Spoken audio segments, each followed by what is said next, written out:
In the quiet suburb of Elkins Park, north of Philadelphia, the Rabinowitz household was usually calm and peaceful. But on the evening of April 29, 1997, everything changed. Stephanie Paula Newman, a young lawyer with a bright future, had spent the day with her mother getting ready for her daughter Haley's first birthday. The night seemed normal, with Stephanie, her husband Craig, and their baby enjoying a nice dinner with her parents at a fancy Thai restaurant. After returning home, the family went about their usual routine. Stephanie went upstairs to relax with a bath, while Craig watched a hockey game downstairs. As midnight drew near, the calm was shattered by Craig's panicked 911 call. He said he had found his wife unconscious in the bathtub, appearing to be the victim of a terrible accident. Emergency responders arrived quickly, only to find a scene that would uncover a dark and twisted plot.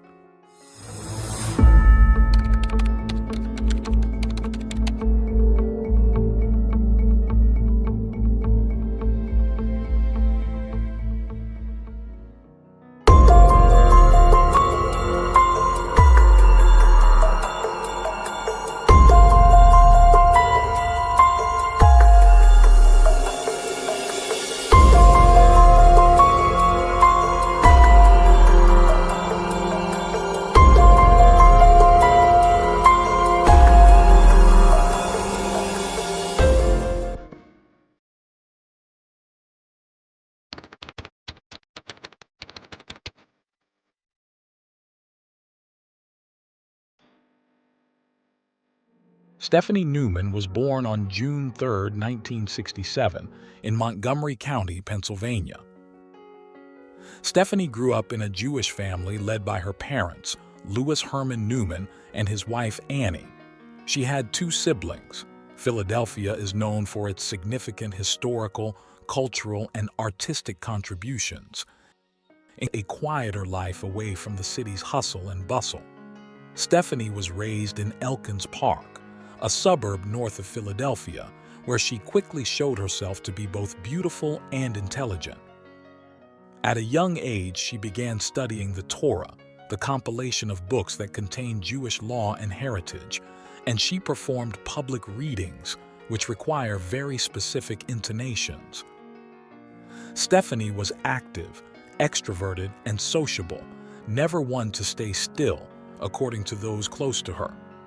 At 16, she started working as a counselor at a girls' summer camp during her summer break. It was there she met Craig Rabinowitz, who worked at a nearby boys' camp. Craig, born on September 28, 1963, was 4 years older than Stephanie. Little is known about his early life, except that he was the son of an executive of a prominent clothing manufacturer. Craig frequently visited Stephanie's camp due to his responsibilities, and they started talking. Eventually, he asked her out, and although she was initially hesitant, something changed after their second date. From then on, the couple became inseparable, maintaining their relationship for 7 years. Stephanie's romance did not affect her academic performance. She was diligent in her studies, graduating from high school with a National Merit Scholarship. She went on to earn a degree from Bryn Mawr College, a private women's liberal arts college. After graduating, she enrolled at Temple University to study law.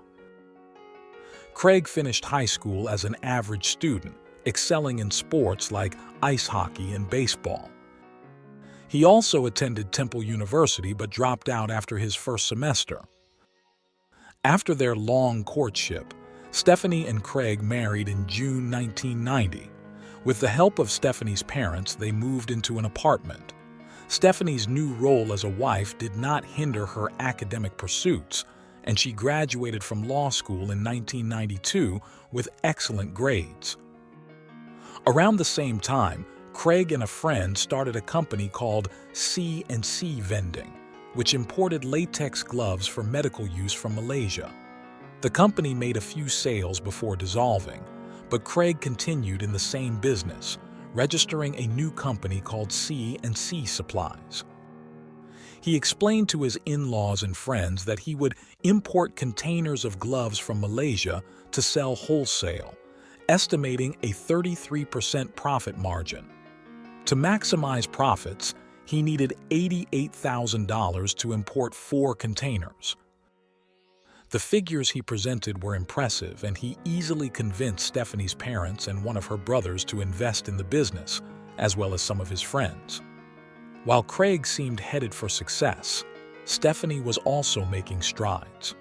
After graduating, she took the bar exam, a challenging test for law graduates to practice in the United States. Stephanie passed on her first attempt, and combined with her excellent grades, this did not go unnoticed. She quickly received an attractive job offer from a prestigious law firm with a salary she couldn't refuse. Stephanie had clear dreams and aimed to own a home in a good neighborhood. After 4 years of marriage, the couple moved in with her parents to save money for a down payment on their first house.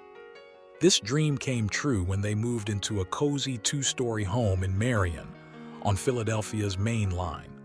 This upper-middle-class neighborhood was home to professionals, bankers, executives, and entrepreneurs, many of whom were part of the local Jewish community.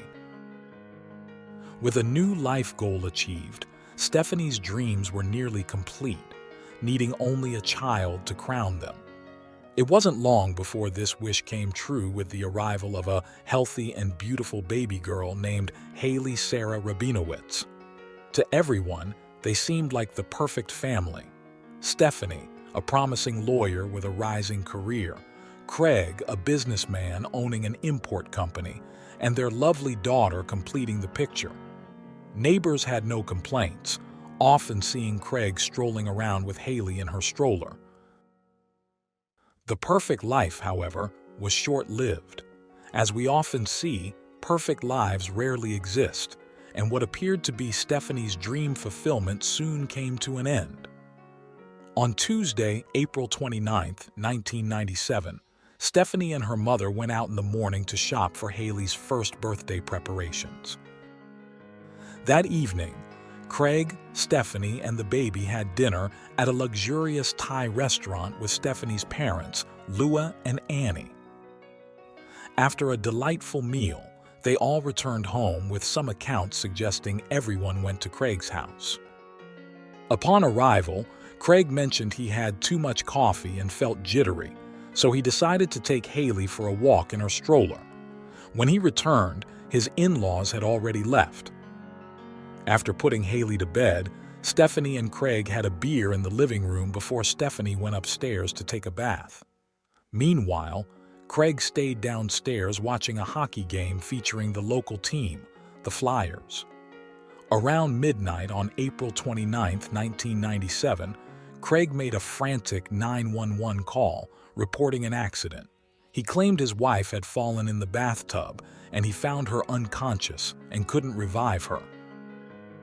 Minutes later, the first police officers arrived at the Rabinowitz house, finding the door open and announcing their presence as they entered.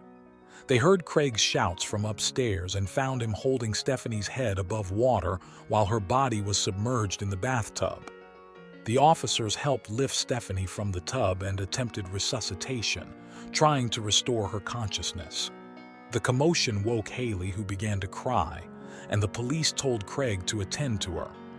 Craig soon returned with Haley in his arms as the paramedics arrived to take over. Stephanie was still unconscious, her body cold and blue. The police informed Craig he needed to come with them, but he was unsure what to do with the baby. At that moment, neighbors, noticing the police activity, offered to stay with Haley. An officer questioned Craig about what happened, and he explained that after dinner with his in-laws, he had a drink with his wife, who then went for a bath to relax since she had trouble sleeping. He stayed watching the hockey game but heard a thud from the bathroom that sounded like a shampoo bottle falling. Not concerned at first, as this often happened to Stephanie, he eventually went to check after she didn't return for over half an hour. He found her unconscious and fully submerged in the water, tried to revive her, and when he couldn't, called 911. He opened the front door for the responders and held her head above water as he couldn't lift her from the tub. Craig's clothes were wet, so the officer advised him to change. Meanwhile, the officer noticed the tub draining, likely dislodged when they moved Stefani's body. He replaced the plug, aware the scene needed preservation for any potential investigation. The officer also recalled the bathroom floor was completely dry, with no water outside the tub, which stuck in his mind. After changing clothes, Craig was taken to the hospital where Stephanie had been transported. He was informed that despite their efforts, Stephanie was declared dead at 1:29 a.m. Overwhelmed, Craig held his head, repeatedly saying he couldn't believe it and expressed he couldn't go through such loss again, referencing his father's death from cancer 3 years earlier. Craig then faced the daunting task of notifying family and friends about the tragic accident. When Stephanie's parents arrived at the hospital and confirmed her death, Annie collapsed in her husband's arms. They soon began asking when Stephanie's body would be released, as Jewish tradition requires burial as soon as possible, preferably within 24 hours. However, they faced a significant problem. The certifying doctor deemed an autopsy necessary, finding it unusual for a healthy 29-year-old woman to die from a bathtub fall without any visible injuries. This not only delayed the burial but also conflicted with their religious customs, which prohibit desecration of the deceased's body.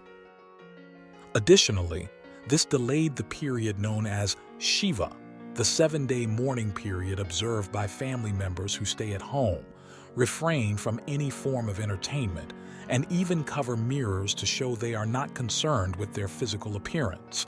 However, the coroner's stance was firm and unyielding, forcing the family to accept it. The autopsy took place in the morning, conducted by the county's deputy medical examiner. By the time the doctor examined Stephanie's body, 12 hours had passed since the emergency was reported. At that time, the situation had changed considerably.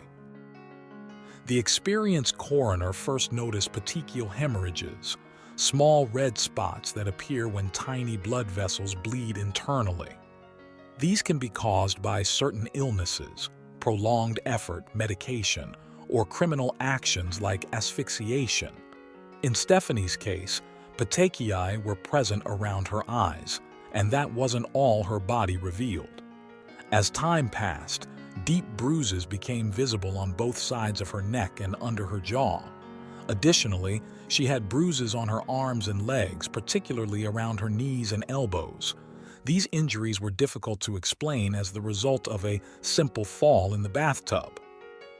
Moreover, the stomach contents examination showed undigested food, suggesting that death occurred around 9:30 p.m., more than 2 hours before Craig called emergency services. At this point, the only suspect for any potential wrongdoing against Stephanie was her husband, as he had assured the police that only he, his wife, and their baby were home, with all doors and windows securely locked. Another detail noted by the first responding officer was that Stephanie was in the bathtub wearing all her jewelry, which is unusual for someone taking a bath. When she was removed from the tub, she was still wearing her earrings, 2 gold bracelets, one with stones, her wedding ring, and even a gold watch. This, along with the dry bathroom floor, didn't match Craig's story about his supposed efforts to lift her from the tub. The authorities quickly launched an investigation, re-inspecting the Rabinowitz residence and confirming nothing was stolen, and there were no signs of forced entry. During this search, they found a bottle of the medication, which contains zolpidem, used for treating sleep problems. Craig stated that both he and his wife had been prescribed this medication due to their sleeping issues. Once the post-mortem studies were completed, Stephanie's body was released to her family for burial, which took place at Mount Lebanon Cemetery. While the family was still grappling with their loss, Another shocking event occurred. Just hours after the funeral, Craig was arrested as a suspect in his wife's death. In the following months, Stephanie's parents offered $75,000 for Craig's bail, but some sources claim the bail was set at $5 million. The case took another twist when the police received an anonymous tip suggesting they look into Delilah's Den, a luxurious local gentlemen's club, for information on Craig. Following this lead, the investigators researched the Rabinowitz residence, finding a hidden space in a closet ceiling with a movable panel. Inside, they discovered several men's magazines, a bag full of receipts, and what appeared to be a handwritten ledger. To make sense of the documents, the investigators called in a certified public accountant to organize and interpret the vast amount of financial data. While these studies were ongoing, detectives pursued the anonymous tip at Delilah's Den. There, they learned that Craig was a well-known regular, frequenting not only the general services, but also the exclusive champagne room where dancers performed personalized sessions. It became evident that Craig had a particular affinity for an exotic dancer named Summer, whose real name was Shannon Reinert, a 24-year-old who lived with her 2 children. Shannon was located and questioned, confirming Craig was a frequent client who bought her gifts, including jewelry and furniture for her home. She admitted they had met outside the club but insisted their relationship was purely platonic, involving companionship rather than intimacy. Shannon revealed that Craig had confided in her about marital problems, saying he cared for Stephanie but no longer loved her, adding that leaving her would bankrupt him. Additionally, it was discovered that on the night of Stephanie's death, Craig had called Shannon to inform her of his wife's passing, a call that deeply saddened the dancer. But these discoveries paled in comparison to the revelations of the public accountant who examined the papers found at the Rabinowitz house. According to bank and credit card records, in the 9 months before the incident, Craig had spent a staggering $156,000 at the Gentlemen's Club. From January to April 1997 alone, he incurred $29,000 in charges at Delilah's Den, with an average of 3 visits per week, spending over $2,000 each week. Craig's gifts to Shannon included not only furniture for her living room, dining room, and nursery worth about $8,500, but also expensive presents like a Tiffany's pearl necklace costing over $1,900, which he did not give to his wife on Valentine's Day. Additionally, Craig had purchased 2 memberships to an exclusive sports club for himself and Shannon, each costing $365, plus $136 monthly for laundry services, shoe polishing, and lockers in the VIP section. He also spent a small fortune on fine clothing for his favorite dancer. Contrary to Shannon's claim that there was no intimate relationship, Craig's bank records showed frequent stays at 5-star hotels, averaging $500 per night, always registering with Shannon and using the rooms for only a few hours. Moreover, with all the money Craig was squandering, one would assume his latex glove import business was thriving. But investigations revealed that the company had conducted transactions between 1990 and 1992, but no activity was recorded thereafter. No contracts, no purchases, no sales. In short, the business didn't exist. So where did all the money come from? It turned out Craig had been running a Ponzi scheme, named after Charles Ponzi, who famously carried out such a plan in the 1920s in the United States until it was discovered. This pyramid scheme involves promising investors good returns from legitimate economic activities, but these returns are paid from the funds of new investors. Craig had drawn in Stephanie's family, friends, and others. Initially, things went well because Stephanie earned a good salary. However, after giving birth, she wanted to spend time with the baby, and arranged with her law firm to halve her workload, resulting in a proportional decrease in income, amounting to only $33,000 annually at the time of the incident, insufficient to sustain the couple's lifestyle.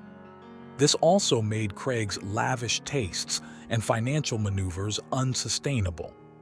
He was aware of the high probability of his schemes being exposed. In a final move, following Haley's birth, Craig took out 2 insurance policies, one for Stephanie worth over $1.5 million and another for himself worth $1.6 million. These policies were in addition to Stephanie's coverage from her law firm, which insured her for $500,000 and her husband for $150,000. According to the accountant's analysis, the calculations were simple, written in Craig's handwriting. In the event of Stephanie's death, Craig would receive over $2 million. This amount would allow him to settle about $700,000 in debts to his investors and keep around $1.5 million. He planned to retain $400,000 and place $1 million in a bank account whose interest would yield over $60,000 annually, allowing him to live comfortably. Shortly after his wife's death, Craig pawned several of her jewelry pieces, including her wedding ring, obtaining $2,200. Additionally, it was reported that he pawned jewelry inherited by Stephanie from her great-grandmother shortly after her death. Moreover, the papers stored by Craig showed that the couple had bought their house 2 years earlier for $230,000 but had since taken out 2 mortgages totaling $300,500, along with some loans from friends. In the second half of 1997, a preliminary hearing was held to determine if there was enough evidence to prosecute Craig for his wife's death. The case was presented by the first assistant district attorney, who explained the Ponzi scheme and how, at the time of the incident, Craig knew his lies were unsustainable. According to the prosecution, one theory was that Stephanie was sedated with a triple dose of Ambien, a medication prescribed only to Craig. Based on bruises found on Stephanie's right side, one hypothesis was that she died elsewhere in the house and was dragged up the stairs to be placed in the bathtub. Another possibility was that, after administering an excessive dose of the sleep medication, Craig carried her to the bathroom to drown her in the tub once she fell asleep. He undressed the body, forgetting to remove the jewelry, and placed her in the water. Possibly, the contact with the water woke Stephanie, causing her to struggle, prompting her husband to strangle her, a process that likely took about 4.5 minutes. During the struggle, she likely injured her elbows and knees against the sides of the tub. The prosecutor revealed that a book about mortuary topics was found on Craig's nightstand, which stated that only 13% of deaths are subject to autopsy. This led him to believe that, coupled with religious considerations, the odds were in his favor, prompting him to take a calculated risk, not anticipating an unyielding coroner. It was also discovered that Craig planned to flee after his wife's funeral, as a suitcase with thousands of dollars in cash was found in the trunk of his car. Court documents revealed that years earlier, Craig had been detained during an investigation into a prostitution ring in Philadelphia, but received immunity in exchange for his testimony in a 1993 trial, already married to Stephanie. Meanwhile, Craig's defense tried to bring up a supposed man who had knocked on a neighbor's door asking for directions, but the police confirmed that Craig was the only man at the Rabinowitz house, something he had himself affirmed, and there were no signs of forced entry. The calculations in Craig's handwritten ledger about what he would receive upon his wife's death and how he would spend it left no doubt that the act was premeditated. The revelations during this process left Stephanie's family and friends in shock. The attorney representing Stephanie's parents, Louis and Annie, read a statement saying they were overwhelmed by the information uncovered. They believed they knew Craig, but it was clear they had been deceived, just like everyone else he had spoken to. Friends and family thought he was a wonderful husband and father. They had even helped with nearly $100,000 for his so-called import business. The prosecution maintained that Craig's situation had reached a breaking point. His credit cards were maxed out, the house was over-mortgaged, and friends and family expected returns from his non-existent business. Admitting the truth would mean his life was destroyed. Instead, ending his wife's life would allow him to clear his debts and fulfill his fantasy with Summer. Later, Craig's defense attempted to have the fraud and murder charges tried separately, but this was not accepted. The trial was set to begin on October 30th, 1997. When the trial date arrived, unfortunately, Louis, Stephanie's father, had passed away a month earlier and could not be present. On the first day of the hearing, everything changed. Craig pleaded guilty to killing his wife to obtain the insurance money. Shaking and sobbing, he claimed he decided to confess after a dream where his wife, father, and father-in-law approached him, placing their hands on his shoulders, telling him it was time to do the right thing. He added that he couldn't subject his family and his 17-month-old daughter to such a painful process. Before finishing his statement, Craig admitted that his life had become a sham, a counterfeit, and a fraud, and the hole he was digging grew deeper and deeper. What was right became wrong and vice versa. He added that his life was on a slippery, steep path, and he had no excuses to offer. Following his statement, the judge sentenced Craig Rabinowitz, 34, to life imprisonment without the possibility of parole for the murder of his wife, Stephanie Rabinowitz. According to his prison records, last updated on May 15, 2024, Craig remains incarcerated at the State Correctional Institution in Pennsylvania. In his mugshot taken in October 2022, at 58 years old and with a shaved head, he no longer looked as glamorous as in 1997. He is now 60 years old. Further details emerged during the investigations, such as the couple's return to Louis and Annie's home supposedly to save money for their dream house. In reality, they had been evicted from their apartment and were being sued for $6,000 plus legal fees, a debt Stephanie's parents eventually paid. Beyond the financial details lies the reality of Haley Sarah, who grew up with a father in prison and a deceased mother. She turned one the day her mother was buried and had to adjust to a new environment, new faces, and arms different from her mother's warm and loving embrace. Stephanie's maternal grandparents took care of Haley, and after her husband's death, Annie received family support to help shoulder the responsibility. Financial provisions were made for Haley's future. The funeral announcement requested contributions to an account in her name. Stephanie's law firm also established a trust fund for her. The house where the tragedy occurred, which became a site of curiosity for journalists and locals, sold easily in just 4 weeks for $225,000, only $5,000 less than they paid in 1995, but about $25,000 below market value due to its dark past. The sale proceeds were used entirely to pay off the mortgages on the property. In a twist of justice, Stephanie's life insurance money, which Craig had planned to use to solve his problems, was placed in a trust for Haley's future. A year after the incident, Philadelphia Weekly interviewed Craig in prison. He claimed Stephanie made him feel controlled and emasculated, describing her as overly orderly and rule-bound, while he preferred going with the flow, suggesting Stephanie was practically to blame for her own death. He also stated that if released, the first thing he would do is find Shannon.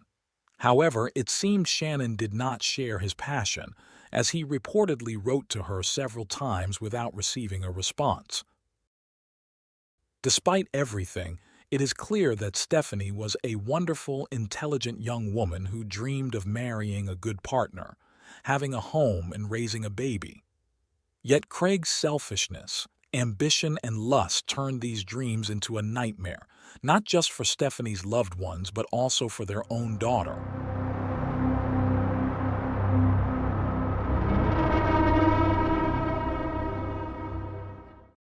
Thanks for tuning in to Unreal True Crime. If you're intrigued by mysteries from around the world, check out our new channel, Latin Crimes, where we dive into the gripping true crime stories of Latin America. Don't miss out. Subscribe now for more thrilling investigations. I don't even think that I could even describe what I saw, let alone what I felt. But I found my mom.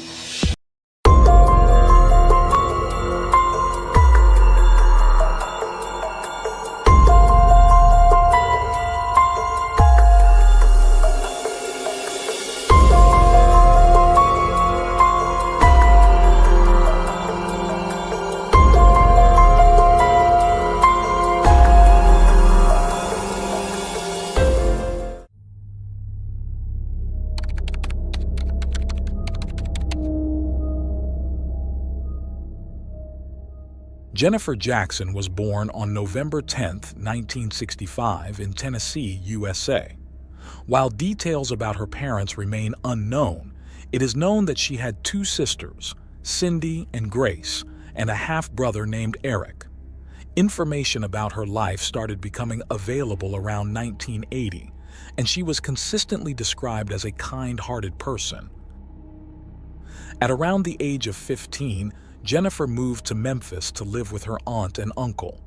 Her family was involved with the Church of the Holy Communion in Memphis, where her uncle served as a reverend. Jennifer demonstrated a strong drive for achievement and dedication to her studies from an early age. Besides her academic pursuits, she had a passion for sports, especially challenging ones, which led her to become a triathlete and excel in competitions. Jennifer enrolled at Memphis State University and graduated in 1985 with a degree in business administration at just 20 years old. Those who knew her during this period noted that she was not only an excellent student, but also compassionate and generous. After completing her studies, she married Nazmi Hassania, a former army captain of Lebanese origin. On March 17, 1987, they welcomed their first and only child, Nora. However, the couple soon divorced, and Jennifer raised her daughter as a single mother. Jennifer did not let the end of her marriage discourage her. She remarried when Nora was in elementary school, but the relationship turned abusive and ended in 2001. Her brother Eric later revealed that the man had even brought a gun to the divorce negotiations. Jennifer then began dating Mark Irvin, a Methodist minister. However, this relationship was also unstable, with frequent breakups and reconciliations. Jennifer's friends did not like Mark, and Nora later described him as controlling and manipulative.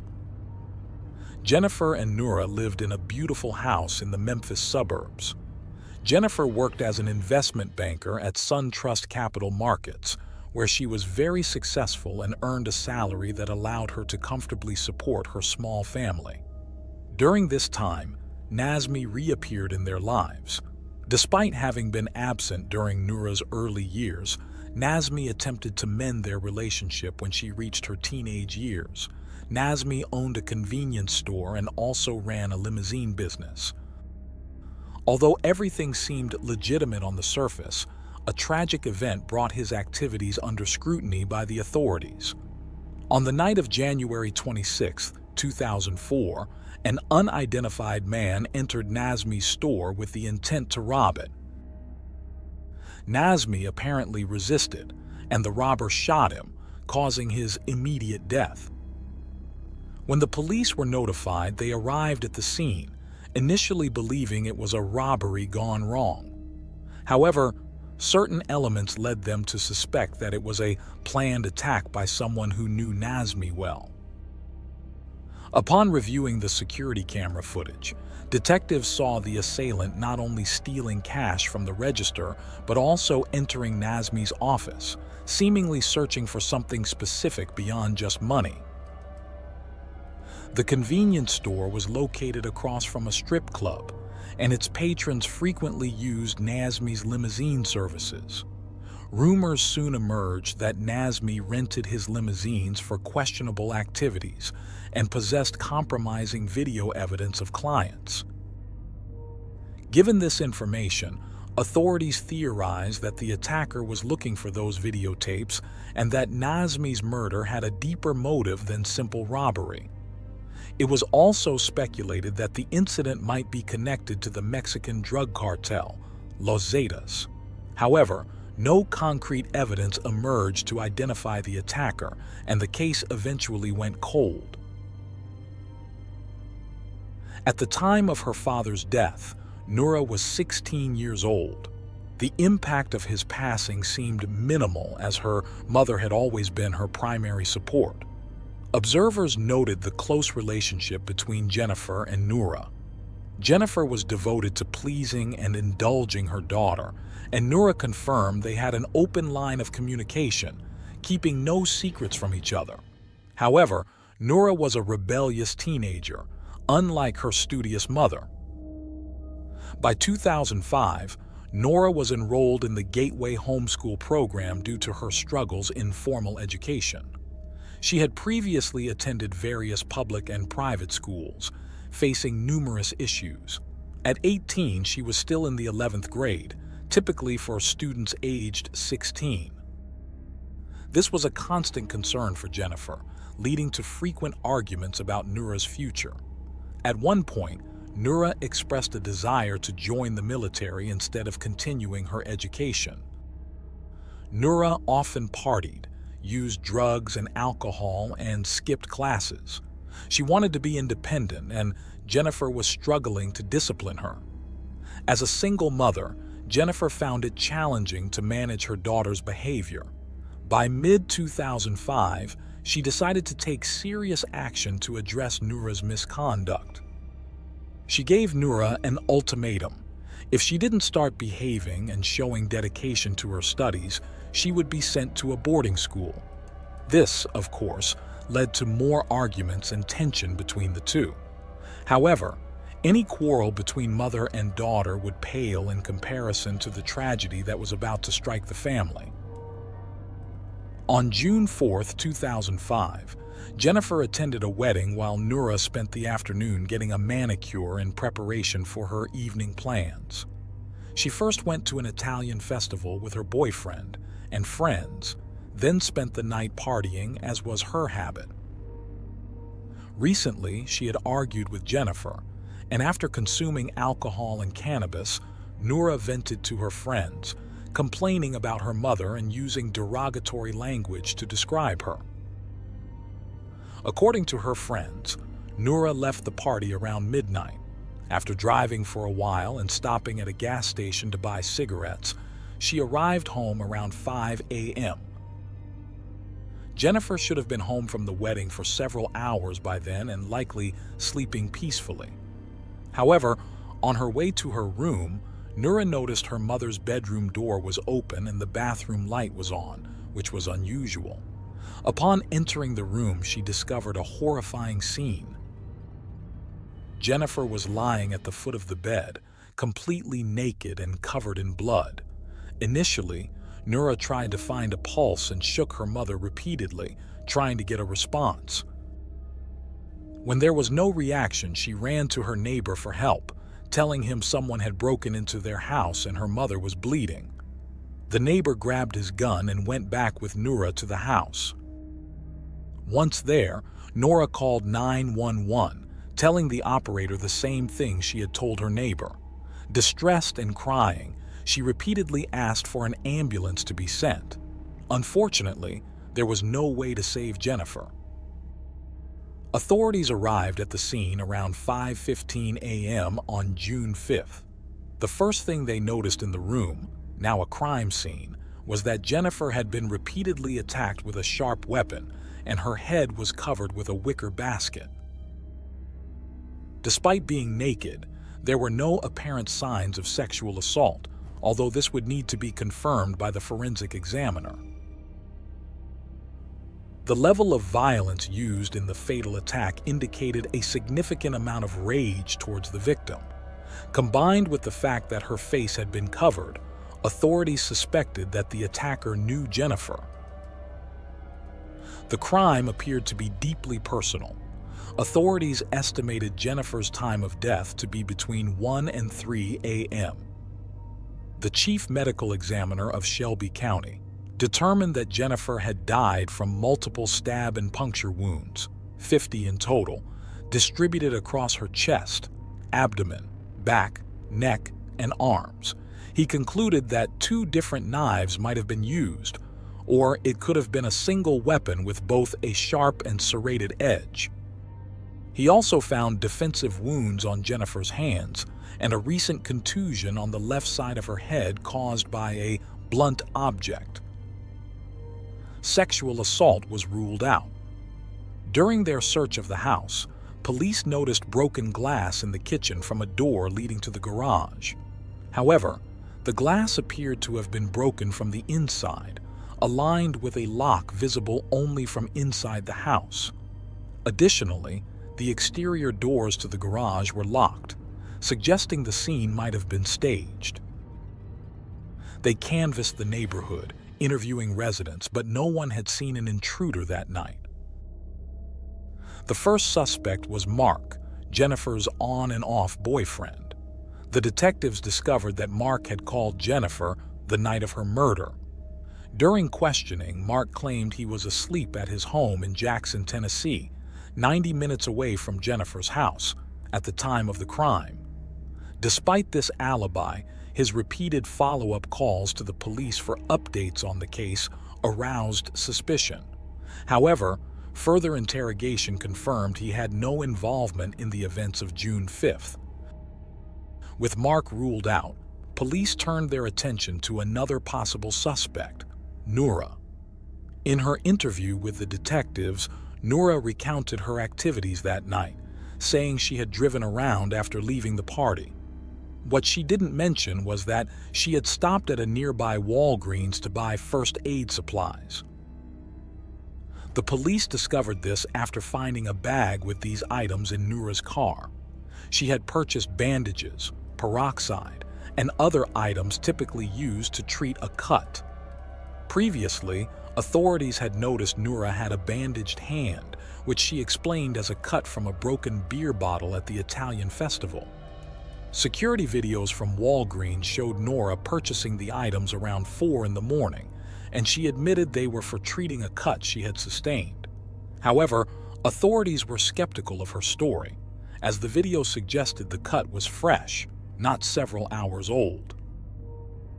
Over the following days, Noura gave different answers each time she was asked about her whereabouts on the night of the crime and how she injured her hand.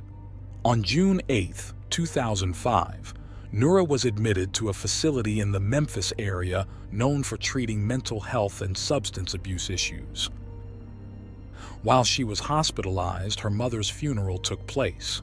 The funeral services and subsequent burial for Jennifer were held on Friday, June 10, 2005, at the Church of the Holy Communion. Noura was allowed to attend the funeral but returned to the health center afterward. Upon her release from the hospital, Noura was permitted to live on her own since she was of legal age. Her aunts reported tension between them and Noura regarding the money from Jennifer's life insurance. The specific issue was how much of the money would be allowed for Noura's apartment rent. Noura did not seem to be mourning her loss. In fact, once she settled into her apartment, she frequently hosted parties. Several friends later mentioned that her place was a popular spot for drinking, with no parental supervision. By the end of the summer of 2005, after just a month in the apartment, Noura was evicted for causing disturbances, violating the lease, and having an unauthorized pet. While Noura continued her fast-paced life, authorities pressed on with their investigation. They initially found her attire suspicious. Known for being particular about her appearance, she was wearing a worn gray long-sleeved shirt on the night of the murder. This was unusual given that summer was approaching, and it was quite warm in Memphis. Noura later claimed she simply dressed that way, even wearing long sleeves to the beach. But to the authorities, her clothing choice seemed like an attempt to conceal something. The police also examined her cell phone records and noticed a suspicious pattern.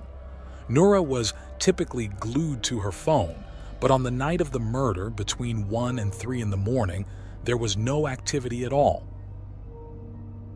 This time frame matched the estimated time of Jennifer's death. After speaking with the victim's family and friends, authorities learned that Jennifer and Noura had been experiencing significant conflict and frequent arguments about Noura's behavior. They also heard that Noura had shown an interest in what she would inherit if something happened to her mother. This led the police to form a hypothesis about what happened on June 5th. According to their theory, Noura and Jennifer had another argument, and in a fit of rage, Noura attacked her mother. After committing the crime, Noura allegedly cleaned up the scene and tried to cover it up. The police speculated that Noura left the house after brutally attacking Jennifer, drove to a friend's house, and then returned hours later, pretending to discover the horrific scene. One of the details the police used to support this hypothesis was Noura's 911 call. At one point, the operator asked if her mother had been shot, and Noura responded that she hadn't. According to the detectives, it wasn't immediately apparent how the wounds were inflicted, so only the attacker would know for sure. However, the police's theory was based on conjecture, relying on the tense relationship between Noura and her mother and considering Noura's rebellious behavior. They found drops of Jennifer's blood on the front step of the house, leading them to think Noura had disposed of evidence far away. But they never found the murder weapon or the bloody clothes Noura would have worn if she had committed the crime. They also didn't find any of Noura's or Jennifer's blood in Noura's car. Upon examining all the evidence, they discovered some hair strands in Jennifer's hand. A preliminary examination suggested it could be Jennifer's own hair. A more detailed analysis to confirm the hair's origin was never conducted. Another crucial piece of evidence that contradicted the police's hypothesis was Noura's nails. The police said Jennifer had fought her attacker, but Noura's manicure was in perfect condition the next morning, as shown in photos taken at the police station. Additionally, she had no injuries or bruises on her body, except for the cut on the back of her hand, indicating there had been no physical altercation or struggle. Eventually, the authorities found DNA evidence at the crime scene that did not match either Noura or Jennifer. They could not identify the source of the sample, but they were certain it did not belong to any family member. Despite the lack of forensic evidence linking her to the crime, Noura was charged with first-degree murder and arrested on September 29, 2005. Many of Jennifer's friends and acquaintances supported Noura's innocence, describing her as a devoted and loving daughter, incapable of committing such a crime against her mother. According to a family friend, Noura would often cancel plans to be with her mother whenever Jennifer needed her. These supporters felt the police were overlooking an important fact. Less than a year and a half earlier, Noura's father had been attacked, and after his death, Jennifer inherited his entire estate. This led some to believe that Jennifer might have unknowingly become the next target of the same people who had killed her ex-husband. However, the authorities dismissed this hypothesis, claiming they had investigated any possible connection between the two fatal attacks. Another aspect the investigators did not consider was Jennifer's numerous volatile relationships with various men. Although they were aware of her tumultuous romance with the religious minister Mark, they overlooked the fact that in the months leading up to her death, Jennifer frequently dated and spent nights with strangers. On October 5th of that year, Nura pleaded not guilty to the charge of murdering her mother. She was given a bail amount of $500,000, which she could not afford, leading to her being held at the Federal Correctional Facility in Memphis for the next 3 years awaiting trial. Finally, on February 9, 2009, Nura Jackson's trial began. As the state presented its case, Nura sat alone in the courtroom without any family members by her side. The defense attorney took on her case pro bono. She argued that the authorities had no concrete evidence incriminating Nura beyond a reasonable doubt for the heinous crime against her mother. Valerie pointed out that Jennifer had been attacked more than 50 times, and it was hard to believe that her teenage daughter could have desired her death, let alone committed such a brutal act. Nura did not testify during her trial, and the defense did not call any witnesses. However, her attorney cross-examined several prosecution witnesses to demonstrate that the case against her client was weak and unfounded.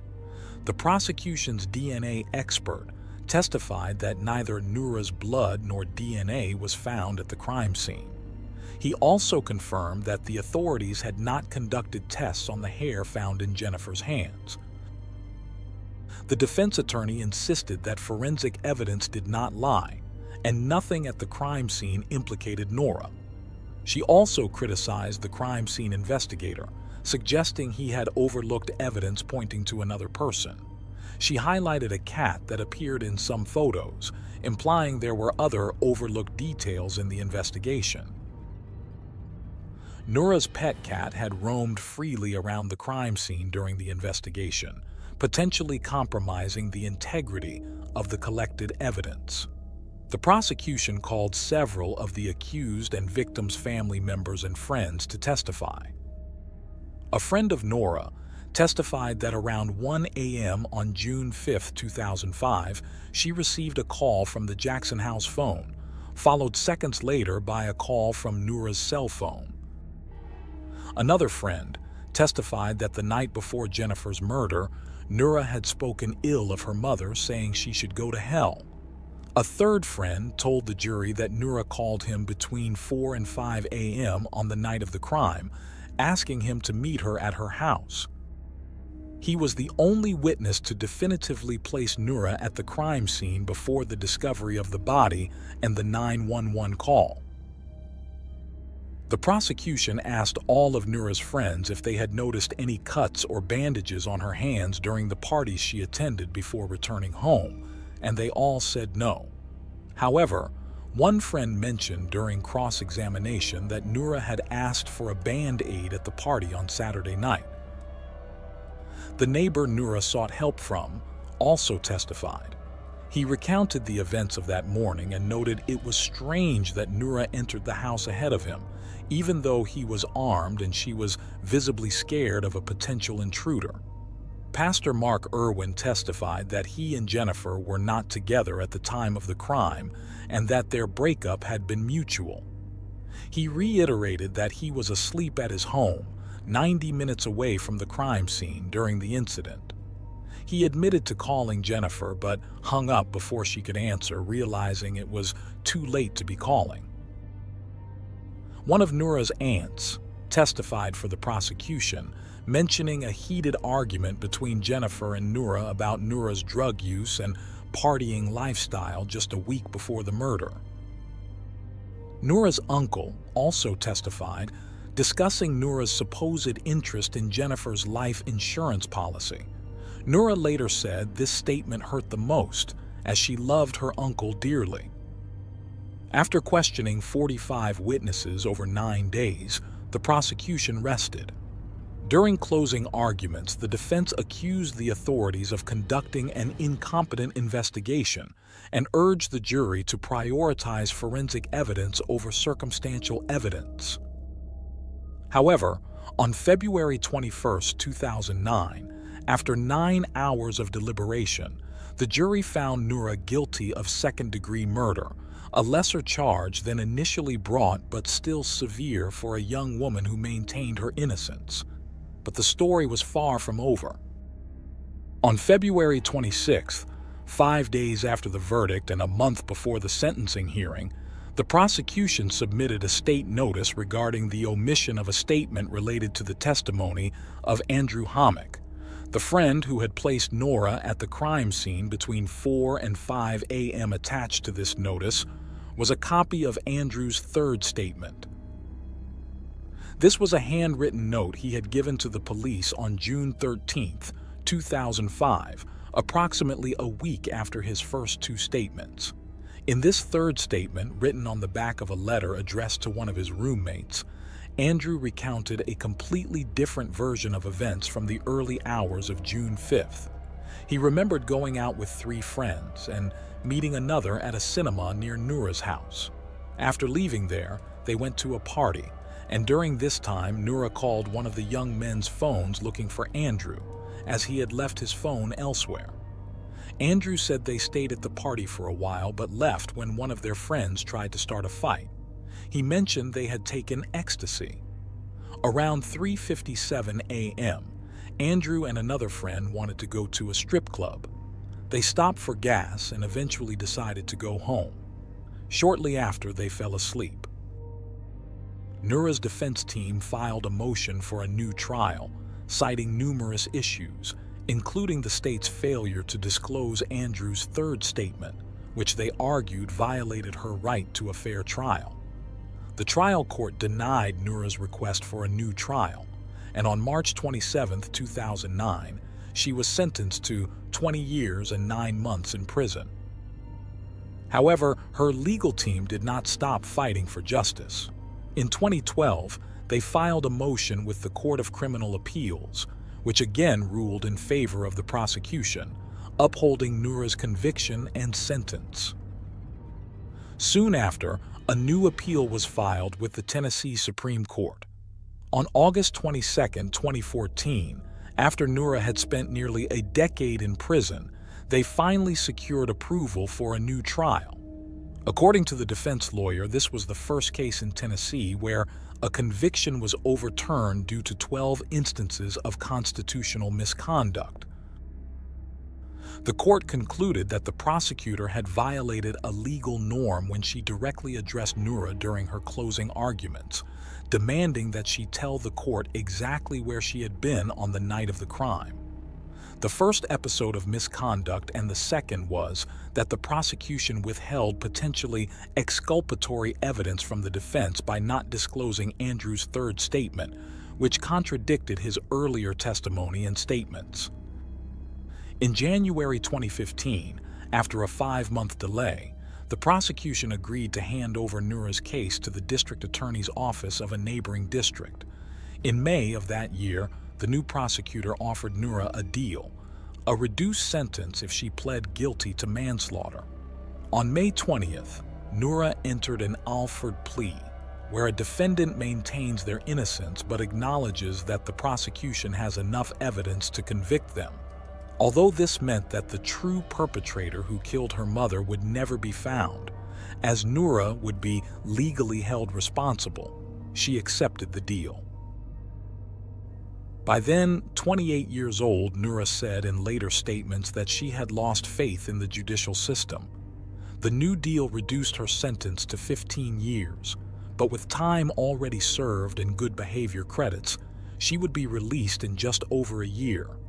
Facing a new trial, there was no certainty about how long it would take to organize or if a new jury would find her innocent. In August 2016, at 29 years old, Noura was released from prison, still proclaiming her innocence. A friend of her mother invited Noura to live with her after her release. Shortly after her release, she decided to move to Nashville with a woman she had met in prison and formed a romantic relationship with. Despite the challenges of finding housing as ex-convicts, they managed to rent a nice apartment with lots of greenery and open spaces around it. In March 2017, The prosecutor, after facing state charges of ethical violations, accepted a private reprimand and admitted that an error had been made during Noura's trial.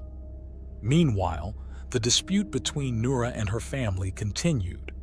That same year, she reached a private settlement with her aunts, resolving the inheritance issue. Having completed her studies in prison, Noura began applying to various universities while working as a receptionist at an auto repair shop. She expressed a desire to work to help women in prison. Nina Morrison from the Innocence Project agreed to represent Noura, aiming to use advances in DNA studies from the past decade to determine who really killed her mother. As of now, no results have been announced. Meanwhile, Noura continues to rebuild her life after spending her formative years in prison. She maintains her innocence and has appeared on several programs discussing her experience.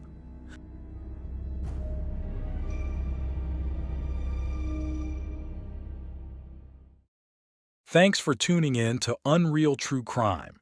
If you're intrigued by mysteries from around the world, check out our new channel, Latin Crimes, where we dive into the gripping true crime stories of Latin America.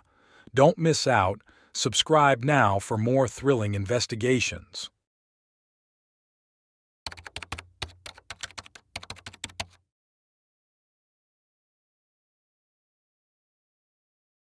In early April 2011, for the first time in years, the shutters of house number 55 on Boulevard Robert Schumann remained closed.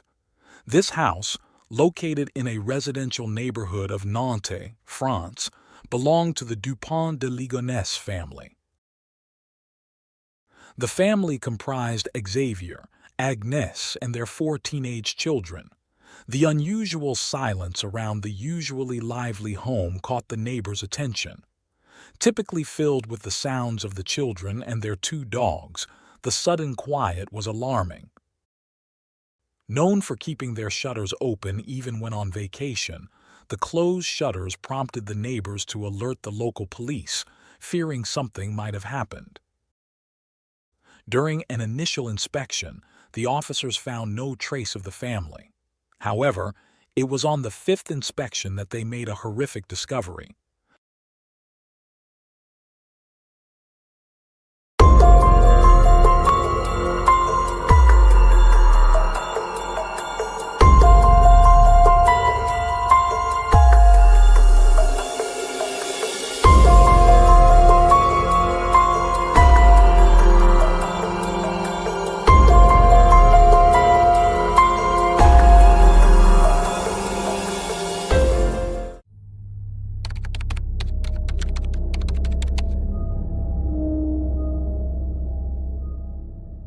Located in the western suburbs of Paris, Versailles is the birthplace of Xavier Dupont de Ligonnès, born on March 9, 1961. He was the eldest son of the French Count Bernard Hubert Dupont de Ligonnès and his wife Geneviève Thérèse Maître. In 1966, the family welcomed a daughter named Christine. When Bernard left his wife for a lover, Xavier assumed a leadership role within his family, taking care of his mother and sister Christine. Geneviève claimed to receive divine messages, which she recorded during automatic writing sessions, similar to a surrealist poet. Her peculiar beliefs evolved into sermons about an impending apocalypse, leading her to establish a cult named the Church of Philadelphia. The group included members of the aristocracy, whom Geneviève convinced were chosen to survive the apocalypse and partake in the world's renewal. Christine was designated by her mother to bear the Savior. According to Geneviève, the child would be a reincarnation of both Jesus and Satan, destined to bring salvation. Despite inheriting his father's noble title, Xavier showed little interest in French traditions, instead being fascinated by luxury, high-end cars, and eccentricities. He also admired the United States greatly. Geneviève funded Xavier's lavish lifestyle through significant contributions from cult members who were sworn to secrecy about their activities. In 1974, On the paradisiacal island of Bréhat, Xavier met Emmanuel Teneur. The two boys formed a deep bond of mutual understanding, which lasted throughout their lives. It is said that Emmanuel even confessed his love for Xavier at that time, but despite the rejection, their close friendship remained intact. 2 years later, Xavier met Agnès Hodange. The girl was born on November 9, 1962, in Neuilly-sur-Seine, just outside Paris. She stood out for her deep religious devotion. She worked as an assistant at the Blanche de Castille Catholic School in Nantes, where her responsibilities included teaching catechism. Although little is known about her family background, it is well documented that Xavier and Agnes developed a close relationship, leading to a passionate but brief romance before they went their separate ways. In 1990, Agnes gave birth to her first child, Arthur, from a casual relationship. Soon after, she and Xavier reunited, rekindled their love, and decided to marry. Xavier adopted Arthur as his own son. 2 years later, they welcomed their first son together, Thomas, the heir to the family name. To commemorate the occasion, Xavier chose Emmanuel as Thomas's godfather. Following Thomas, the couple had 2 more children, Anne and Benoit. The family of 6 seemed to embody the ideal family, with Xavier appearing as a loving father and the children excelling academically, suggesting a promising future. Agnes was dedicated to instilling her faith in her children, frequently taking them to Mass. Other parishioners saw her as kind but firm with her children. Around the year 2000, in line with their interests and preferences, Xavier moved his family to the United States. Xavier, a discreet, charismatic, and multilingual man, believed he could blend in seamlessly in the United States. However, this venture failed, leading to significant financial losses. Upon returning to France, he began accumulating substantial debts related to his professional activities, which were always somewhat ambiguous. Various investigations have described him as a salesman. According to French media reports, money troubles had been a significant concern for Xavier for several years. One of his failed ventures included an unusual scheme to import cars from the United States to France. He also started several small businesses, all of which saw limited success. These included a hotel and restaurant guide for sales representatives, a customer loyalty system for restaurants, an association called the French Federation of Commerce, and a discreet business where he was listed as the manager. The accounts for this last enterprise were minimal, and in 2003, he hired 6 salespeople. Xavier's work often took him away from home from Monday to Friday and brought in a meager income, around $4,200 annually in declared earnings. Gradually, financial issues began to strain his marriage, likely exacerbated by typical marital disagreements. In 2004, Agnes wrote extensively on a French forum, detailing the challenges she and her husband faced. Notably, she mentioned that he had once told her that a group death as a family wouldn't be catastrophic. By 2009, the increasing debts severely impacted their relationship, leading to a temporary separation. During this period, Xavier sent numerous letters blaming Agnes for the family's troubles and holding her responsible for their financial ruin. This emotional turmoil took a toll on Agnes, causing her to lose her appetite and struggle with insomnia. On numerous occasions, Xavier turned to his friend Emmanuel for assistance. Emmanuel, hailing from a wealthy family, had inherited a substantial fortune from his father. Despite his wealth, Emmanuel lived modestly in a small apartment. An enigmatic and somewhat eccentric individual, he never hesitated to lend Xavier significant sums of money. In addition to financial support, Emmanuel funded Xavier's travels and even co-signed for the house where Xavier eventually settled with his family in the late 2000s. Thanks to Emmanuel's generosity, the family resided in a chalet located in the suburbs at 55 Boulevard Robert Schumann, west of Nantes. Once settled, the neighbors quickly formed the impression that Agnes was bossy and less pleasant than her husband. Behind closed doors, Agnes faced a personal hell. She viewed Xavier as both too fragile and paradoxically too rigid, almost militaristic. An old-fashioned man, he played the head of the household but was emotionally distant, lacking tenderness and affection, and sometimes even abusive. Furthermore, Agnes confided in her friends from the Thursday prayer group about her fears of how Genevieve controlled Xavier. She described her mother-in-law as a mentally ill mystic and was deeply afraid. On January 20th, 2011, Bernard passed away.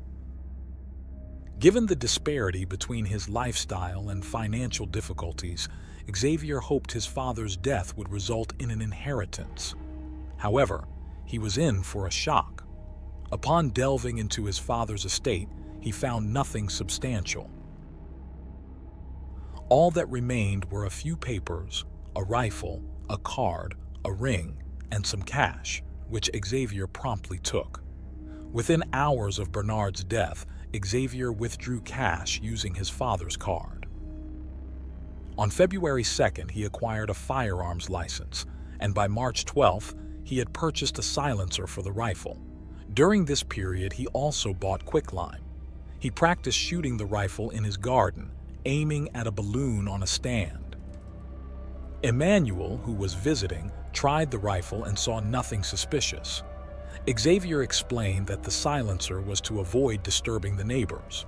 On Friday, April 1st, the two friends went to a shooting range together, where Bernard's inherited rifle was a focal point of interest. The following day, Emmanuel called Xavier 5 times and they spoke for nearly an hour. Investigation suggests that the horror began on Sunday, April 3rd. That night, Xavier, Agnes, and their children went to the movies and later enjoyed a pleasant evening dining at a restaurant.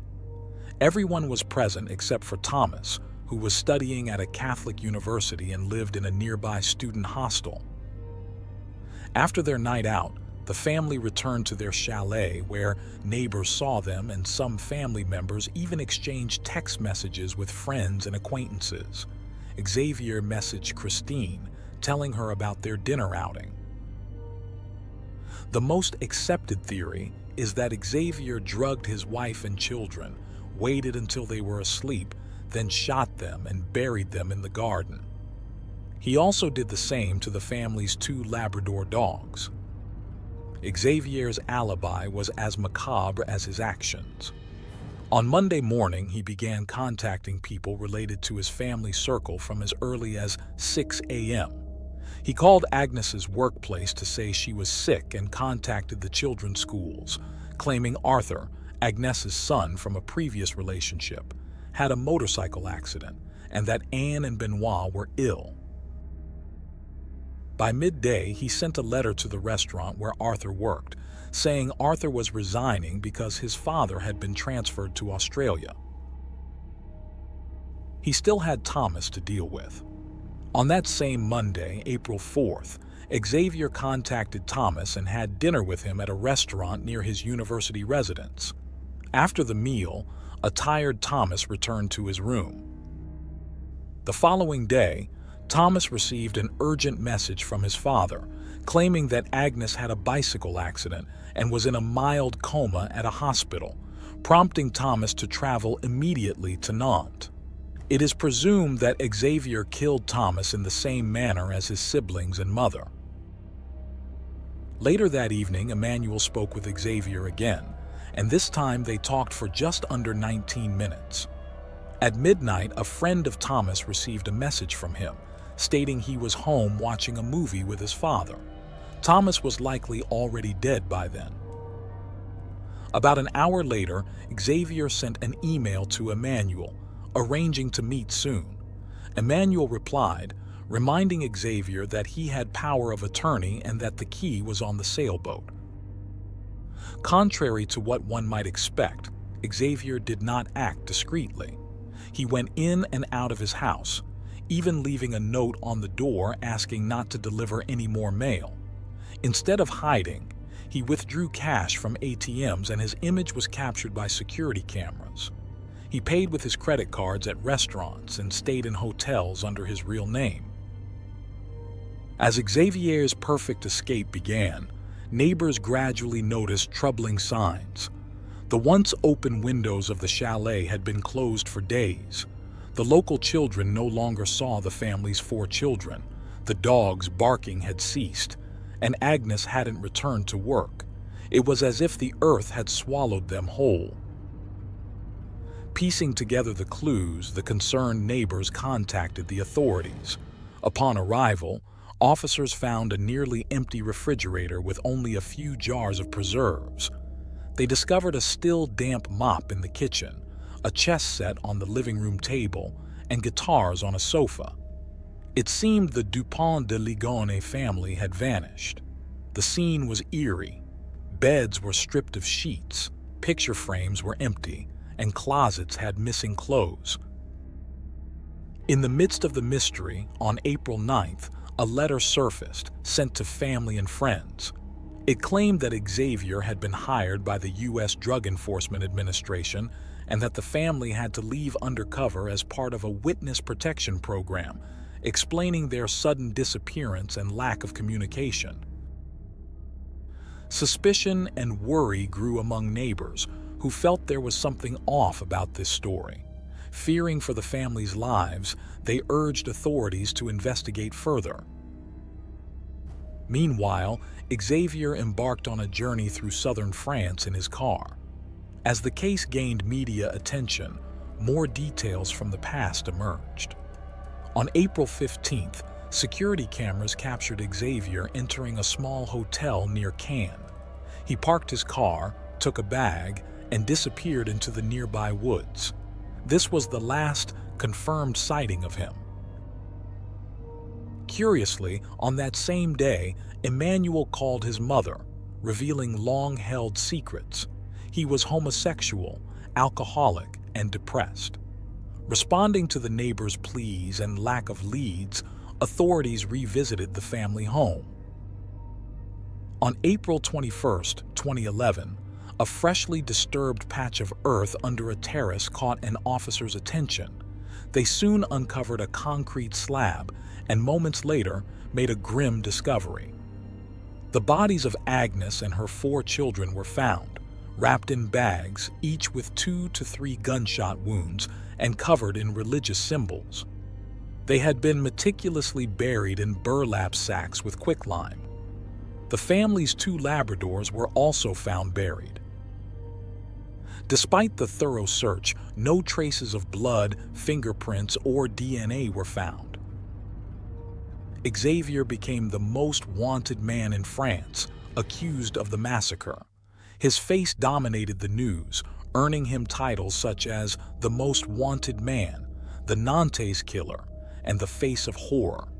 Yet, it seemed he had mysteriously vanished from the face of the earth. The autopsy results of the 5 bodies revealed to authorities that they were dealing with a meticulously planned execution. Most of the bullets had been fired into the victims' heads. Additionally, traces of a sedative were found in the children, confirming the hypothesis that they were attacked while sleeping.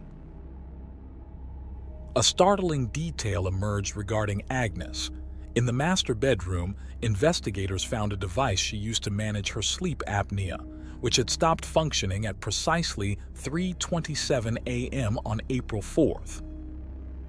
Investigators speculated that Xavier might have hesitated to kill Thomas, as he was the heir to the family name. Due to the close bond between Xavier and Emmanuel, the latter was summoned by the authorities. Emmanuel appeared cooperative during these initial inquiries, expressing his belief that Xavier's disappearance was a sort of pilgrimage before committing suicide. When questioned about the rifle, Emmanuel initially denied knowledge of it.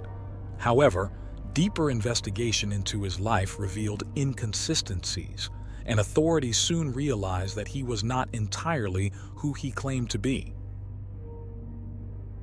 A significant development occurred 24 hours later. Just before noon, Nantes police searched Emmanuel's apartment. They confiscated his laptop, and Emmanuel then disclosed what he truly knew about Xavier's rifle. A subsequent examination of the hard drive uncovered extensive correspondence between Emmanuel and Xavier. These exchanges range from mundane to philosophical, with some emails adding a peculiar tone to their relationship. One email, sent in the early hours of April 6th, particularly caught the police's attention. These accumulated details led investigators to suspect that Emmanuel might have assisted in Xavier's escape. But Emmanuel was not the only suspect. Christine also drew the investigators' scrutiny. During their interviews, Christine and Geneviève were evasive, painting a superficial picture of Xavier and denying any knowledge of the Church of Philadelphia. Geneviève spoke about Xavier's childhood, but avoided uncomfortable topics such as the source of their income, and she outright denied the existence of the sect. However, the diligence of the investigative team paid off. They discovered a copy of a complaint filed years earlier by former sect members who had fled in fear after Christine proposed to have sex with all the men to conceive the chosen one. This revelation about the sect, which included wealthy members providing financial support, was crucial. Investigators believed this environment might have offered Xavier logistical and material assistance. As a result, all former members of the Church of Philadelphia were interrogated, and the police monitored the sect's followers, hoping to catch any slip-ups in conversation or email. Despite these efforts, no definitive leads emerged. Meanwhile, Xavier's cell phone records allowed authorities to trace his movements within the country. The last concrete trace of Xavier was a security recording from April 15th. Investigators speculated that he was carrying the weapon in his bag based on its shape. While everything suggested he might have committed suicide in the woods, the detectives were puzzled as exhaustive searches in the dense forest yielded no body or remains. This led to the theory that Xavier might have been picked up by a boat and taken to another country. Consequently, an international arrest warrant was issued. On May 4th, Nantes police contacted the National Center for Fisheries Monitoring to verify if Emmanuel or Xavier owned a motorboat or sailboat. They found nothing, although they knew the records might not be fully up to date. On May 9th, Emmanuel was summoned to the Nantes police station for another interview, which was, in fact, an interrogation. The police were now focused on finding a boat and identifying its captain. At this point, Emmanuel was unaware of the depth of the investigation or the suspicion surrounding him. When questioned about a reference to a sailboat, Emmanuel explained it as a coincidence. He revealed that he had given Xavier power of attorney to access his safe deposit box. Should anything happen to Emmanuel, the key was stored on a model sailboat in an apartment. The safe contained his will, and that was all. The police let Emmanuel go, feeling frustrated and empty-handed. Despite the coincidences, the investigation remained uncertain. At this stage, Emmanuel was seen merely as a witness. No arrests had been made, and the police debated the point of further interrogating him, though they decided to apply some pressure as he remained the most credible accomplice. A significant detail emerged when investigators reviewed all checks issued to Xavier's company. They found an unusual check for $4,200 signed by Emmanuel. The address on the check indicated a previously unknown account in Monaco. An immediate request for the account statements was sent, but Monaco's strict banking privacy laws meant the authorities there would only respond to their own regulatory agencies. On September 28th, 4 police officers visited Emmanuel's residence again. After long minutes, Emmanuel emerged, disoriented and in his underwear, barely able to confirm his identity. The sparse interior of his apartment was littered with empty alcohol bottles, reflecting a state of deep loneliness. Emmanuel had not received any letters or phone calls from his friend, and that was what tormented him. The police no longer saw him as a suspect, but as a castaway, leading them to question if they were following the wrong lead. Xavier had become one of France's most wanted alleged murderers, possibly even globally. In 2015, a journalist claimed to have received a letter from Xavier stating he was alive. Handwriting, DNA, and fingerprint analyses were conducted, but the note did not yield any new information. On January 9, 2018, police raided a monastery in Roquebrune-sur-Argens after a tip-off about a monk resembling Xavier.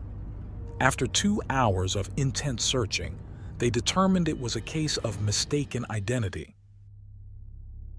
On January 18, 2019, Emmanuel died of a heart attack. That same year, authorities arrested a man they believed to be Xavier at Glasgow Airport in Scotland. Once again, it was a case of mistaken identity. Another theory suggested Xavier might be in South America, specifically Argentina, where his language skills and charisma could help him blend in. Years have passed, and the Church of Philadelphia has not only persisted, but has reportedly experienced a resurgence. This small, highly secretive group includes members who have been part of it for nearly 40 years, living as if withdrawn from the world. In the summer of 2019, 2 brothers raised within the sect filed new complaints against Christine and Genevieve. For 2 decades, these women have fervently preached that Xavier is alive, innocent, and hiding in the United States as part of a witness protection program. They claim everything written in the April 9th letter is pure fabrication. This might sound like denial, but it could also be a way to obscure certain truths. Since 2011, the case has been mired in speculation and false leads, sending authorities down endless labyrinths. The pressing question remains: will justice ever be served for Agnes and her children? Despite the bleak outlook, some believe that the truth will eventually come to light.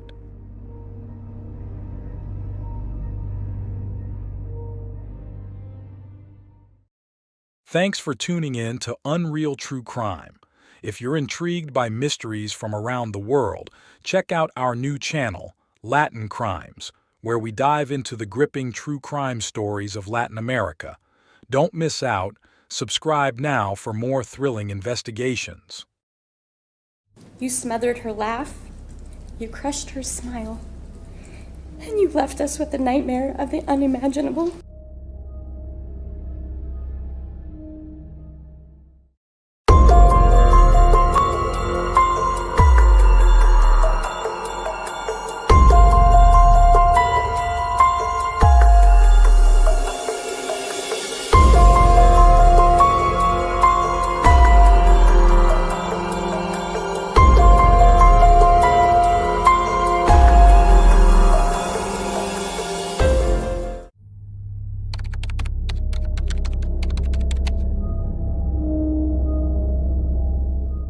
Ingrid Marie Rounsaville was born on August 2, 1975, in Renton, Washington State.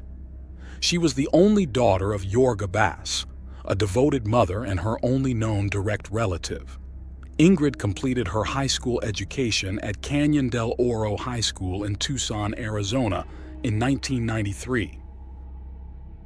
Following graduation, she pursued a nursing degree at a local university and earned her Bachelor of Science in Nursing 4 years later. About 3 years after her graduation, Ingrid returned to Washington where she met Philip Line. The couple eventually married, and Ingrid took his surname, becoming Ingrid Line for the rest of her life. The joys of motherhood followed her marriage, with the birth of her daughters, Reese, Brooke, and Noelle, each born 2 years apart.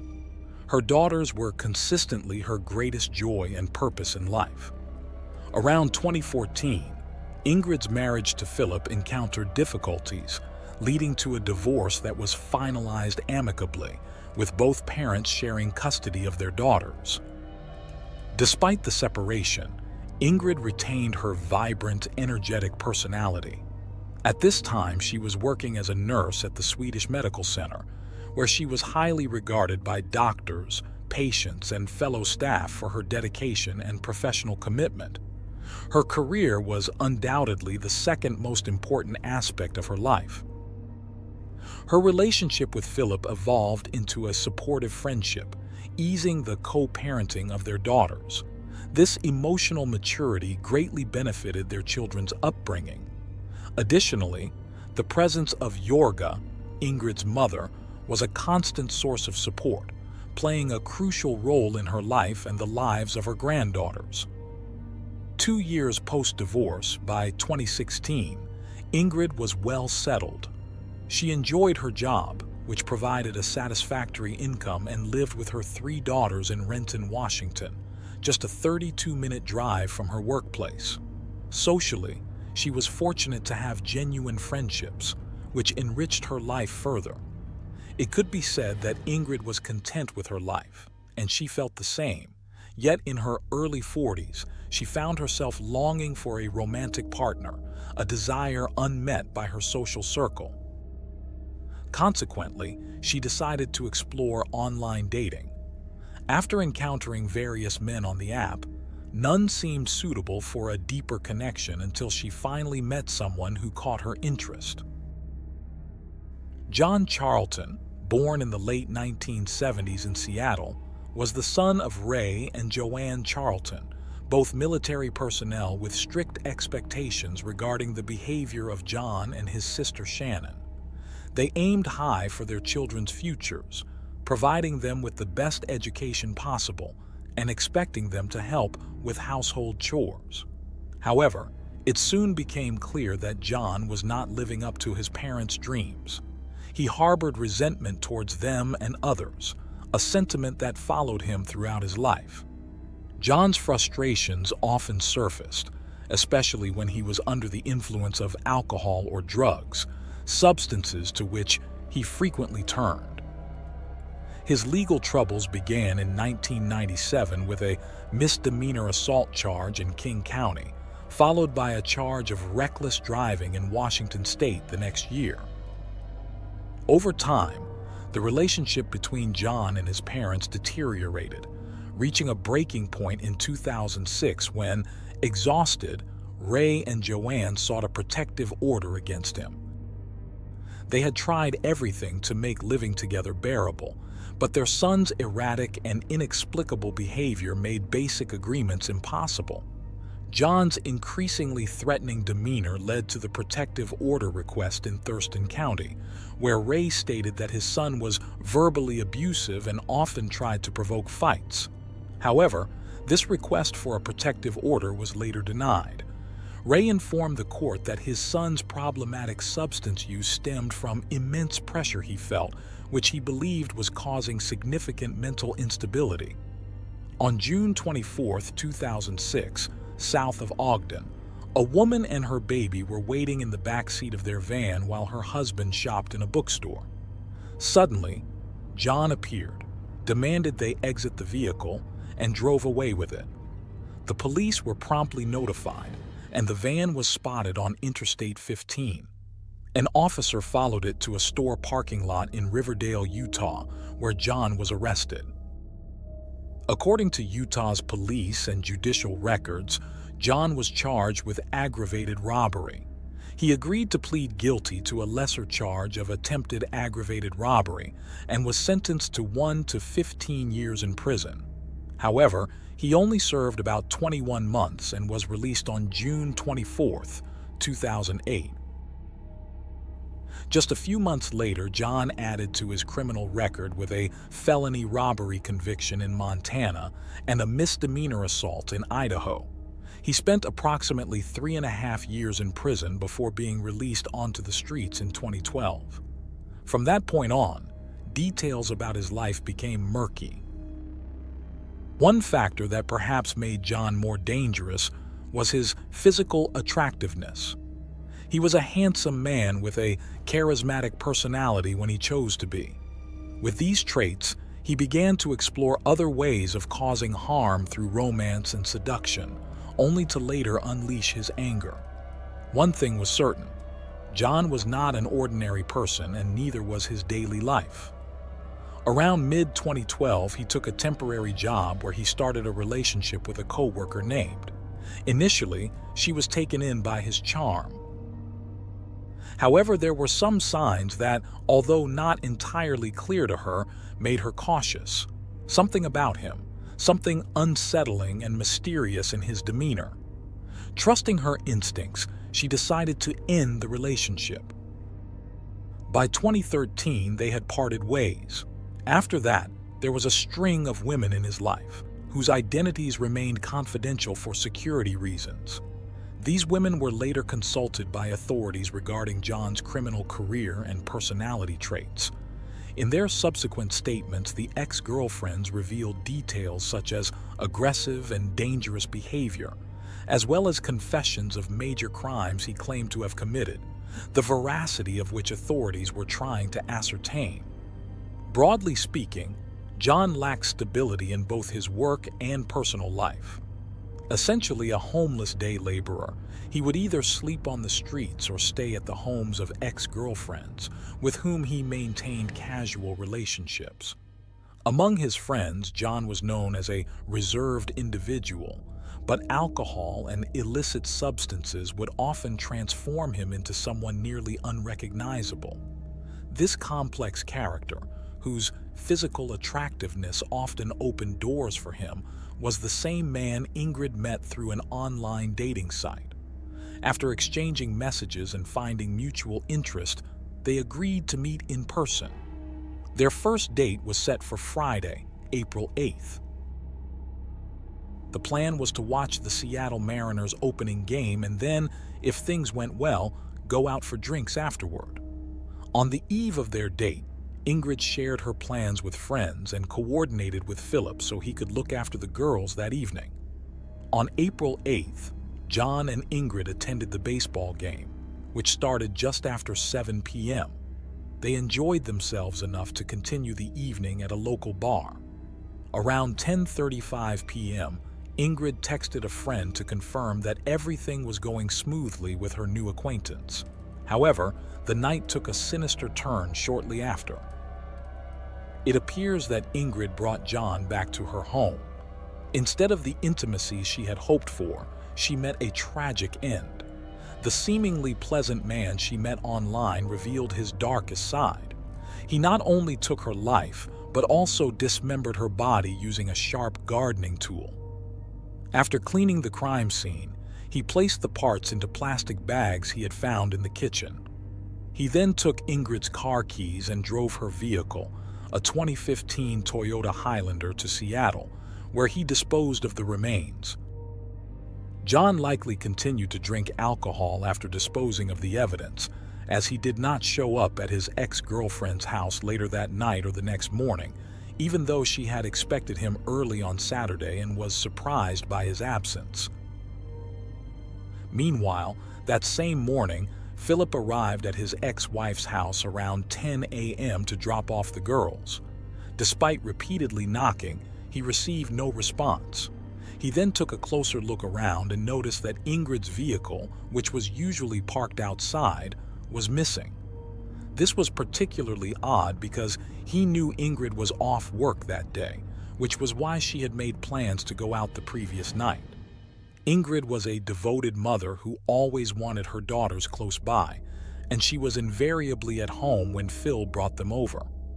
If her romantic evening had gone on longer than expected, they had a trusting enough relationship that she would have told him to keep the girls longer. Concerned by her absence, Phil repeatedly knocked on the door and tried calling her cell phone several times, all attempts unsuccessful. He then decided to contact Ingrid's mother. Shortly after, Jorga arrived with a spare set of keys Ingrid had given her for emergencies.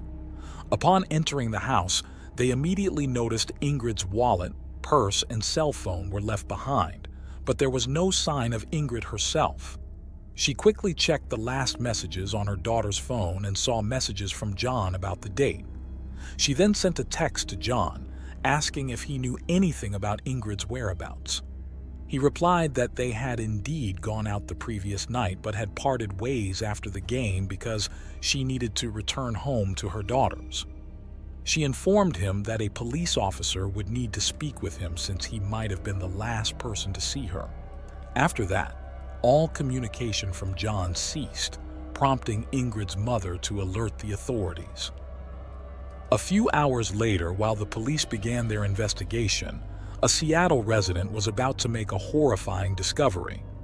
As he was taking out his recycling, he noticed 3 white kitchen bags at the bottom of another bin, out of place because kitchen waste is organic and does not belong in the recycling. When he went to correct this mistake and picked up the first bag, he was struck by its unusual weight and nearly professional packaging. Seconds later, he was staring in horror at the outline of a face protruding from the bag. Shocked, he called a neighbor to confirm what he was seeing. Both, still in disbelief, contacted emergency services. The police and forensic team arrived within minutes. Inside those 3 bags were human remains, a leg and foot, part of an arm, and a head. Back in Washington, as panic spread among dozens of Ingrid's friends and family, they took to social media to alert the community, the police, and the media about her disappearance. Suspicion quickly fell on the man she had dated last. Meanwhile, John visited his ex-girlfriend's house. Though she noticed he had a swollen lip, he dismissed it as nothing significant. He claimed it was the result of an attempted robbery the night before he went out to a bar. Meanwhile, the Seattle police soon learned that their counterparts in Renton were searching for a missing woman. Coupled with social media posts, this information helped them connect the dots. After comparing the photos shared online with the remains found, they identified them as belonging to the same person. A search warrant was issued for Ingrid's home, where a thorough search revealed an almost empty box of garbage bags, similar to those found in the dumpster. Bloody traces were found in the bathtub drain, and perhaps most damning, a pruning saw with blood, tissue, and bone on its serrated blade was found leaning against the bathroom wall. The examination of Ingrid's computer allowed officers to access her purchase of tickets for the Mariners game. Considering the link she had with Phil, the police initially pursued this lead since an ex-husband might harbor resentments. However, he was quickly ruled out. The car was located in downtown Seattle on the night of April 11, 2016. The police lifted 3 fingerprints from underneath the driver's door handle, where they also found the same type of white garbage bags.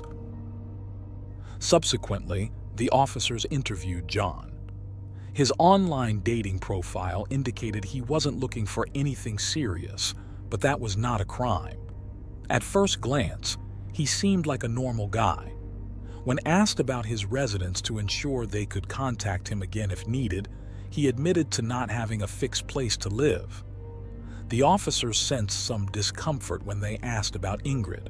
In his account, he said that after the baseball game, they took a bus and went to Ingrid's house. He believed there might have been an intimate encounter, but he wasn't sure because he had passed out. He added that she had not wanted to introduce him to her daughters and had later left him downtown. He woke up hours later on a bench in front of a building. Regarding his last interaction with Ingrid, or at least what he remembered of it, John claimed to have sent her a message that morning asking how she had slept. As the investigators delved deeper into his story, they uncovered his peculiar relationship with his ex-girlfriend, but that was not illegal either. John eventually asked for a lawyer. The officers left the room but did not stop the video recording. If everyone already thought he was odd, what happened next confirmed it. The cameras captured John rolling up his sweatshirt to use as a pillow while he took a nap on the floor.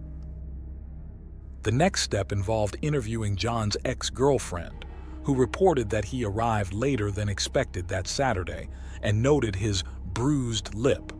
Wow, this could have been me. However, this was not particularly surprising to the agents, as they had already observed an abrasion on his head and scratches on his chin, chest, and arms. Simultaneously, the analysis confirmed that the fingerprints on Ingrid's car matched John's. Consequently, on Monday, April 11, 2016, John was brought before a judge who set his bail at $5 million, a sum he could not afford, resulting in his detention as the primary suspect in Ingrid's murder. Several of John's former friends and ex-partners came forward to assist the police with the investigation. Additionally, an extensive search for the rest of Ingrid's body commenced, involving the FBI and other regional law enforcement agencies, due to the grisly nature of the crime. John was assigned a public defender who argued that no forensic evidence or expert testimony linked him to the crime. Nevertheless, on Tuesday, April 12th, the judge dismissed these arguments and found probable cause to hold him on a charge of second-degree murder. That evening, hundreds gathered near Ingrid's home for a vigil to honor her memory. Those who knew her highlighted her excellent human qualities, and friends present expressed that the pain of her loss felt like an open wound. They acknowledged that the hardest impact was on her family, particularly her mother and 3 daughters, who were deeply affected by the tragedy. The following day, Wednesday, April 13th, the county coroner's office officially confirmed that the remains were Ingrid's. The preliminary autopsy report listed blunt force trauma as the cause of death, although the exact date of the crime could not be determined. 2 days later, a sanitation worker found more body parts in a different recycling bin. On April 18th, a man received a phone call from a neighbor.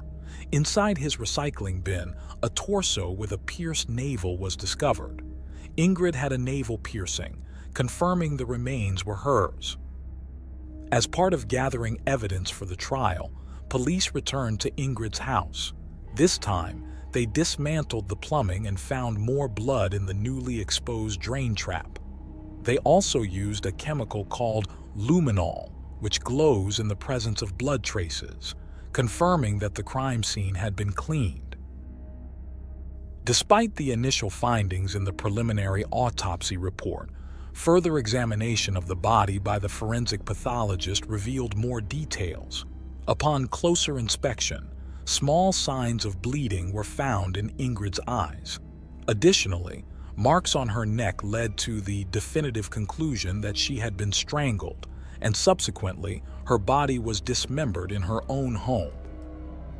The toxicology report indicated that Ingrid had no drugs in her system, but her blood alcohol content was 0.74.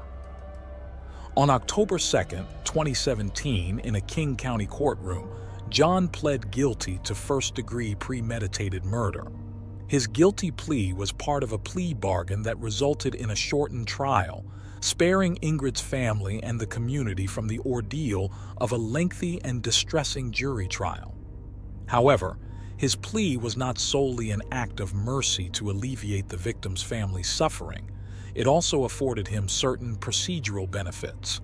The sentencing hearing took place on January 5, 2018. John's parents attended the court in a dual show of support for their son and respect for the grief that Ingrid's family was enduring. During his brief statement in court, John acknowledged that no words could suffice to ease the pain he had caused, admitting the irreversible harm of his actions. The impact statements from Ingrid's family then resonated deeply. Phil condemned John for taking away a vital companion and the mother of their children, lamenting the maternal guidance and cherished family moments that his daughters would now forever miss.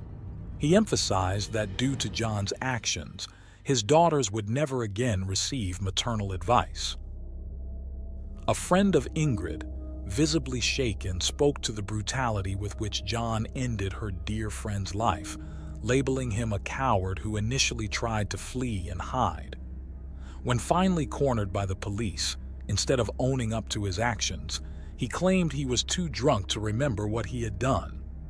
Addressing John, the judge expressed her wish to imprison him for life if it were possible. Instead, she sentenced him to 27 years and 9 months in prison, adhering to the recommendation of the prosecutors as part of the plea deal that facilitated the shortened trial. Ultimately, the sentence handed down was the harshest possible under state sentencing guidelines. A member of John's defense team expressed hope that his guilty plea and the prison sentence might offer some closure and perhaps a measure of peace to Ingrid's loved ones. When the sentencing was reported in the media, there was significant public outcry. Many expressed their dismay, particularly because John could potentially be released by the age of 60. Furthermore, his failure to provide a motive for his actions did not work in his favor. No further arrests have been made in connection with Ingrid's disappearance. Her tragic death has sparked discussions and debates about the safety of online dating. Meanwhile, Phil has chosen to focus on the well-being of his daughters, as their mother would have wished. In this spirit, a fundraising page set up for the 3 young girls successfully gathered $270,000.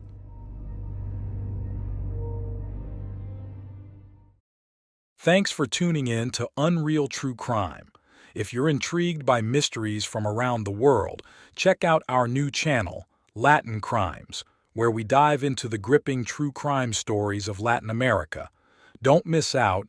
Subscribe now for more thrilling investigations.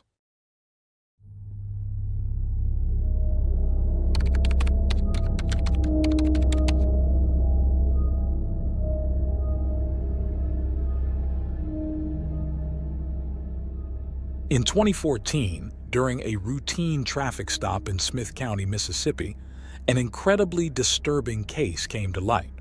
The police were drawn to a truck due to a strong odor emanating from it. As the officer asked the driver for his paperwork, he observed that the man appeared anxious and confused. The vehicle reeked of decay, and upon further investigation, the driver was identified as 37-year-old Timothy Jones, Jr. The situation became even more concerning when the officers learned that Jones had 5 children.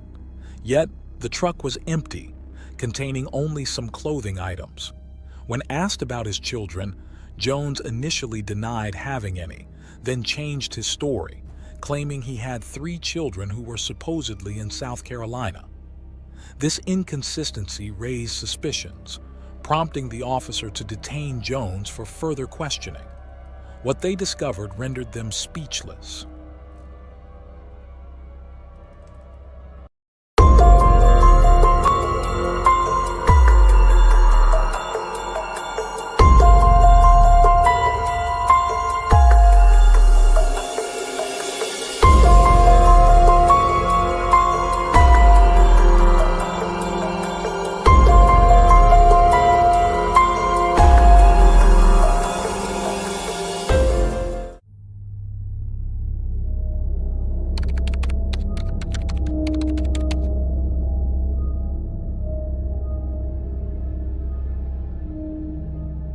Timothy Jones Jr. and Amber Kaiser, a divorced couple with 5 children all under the age of 9, Mara Grace, Elias Xavier, Natan Hayside, Gabriel Asher, and Elaine Marie.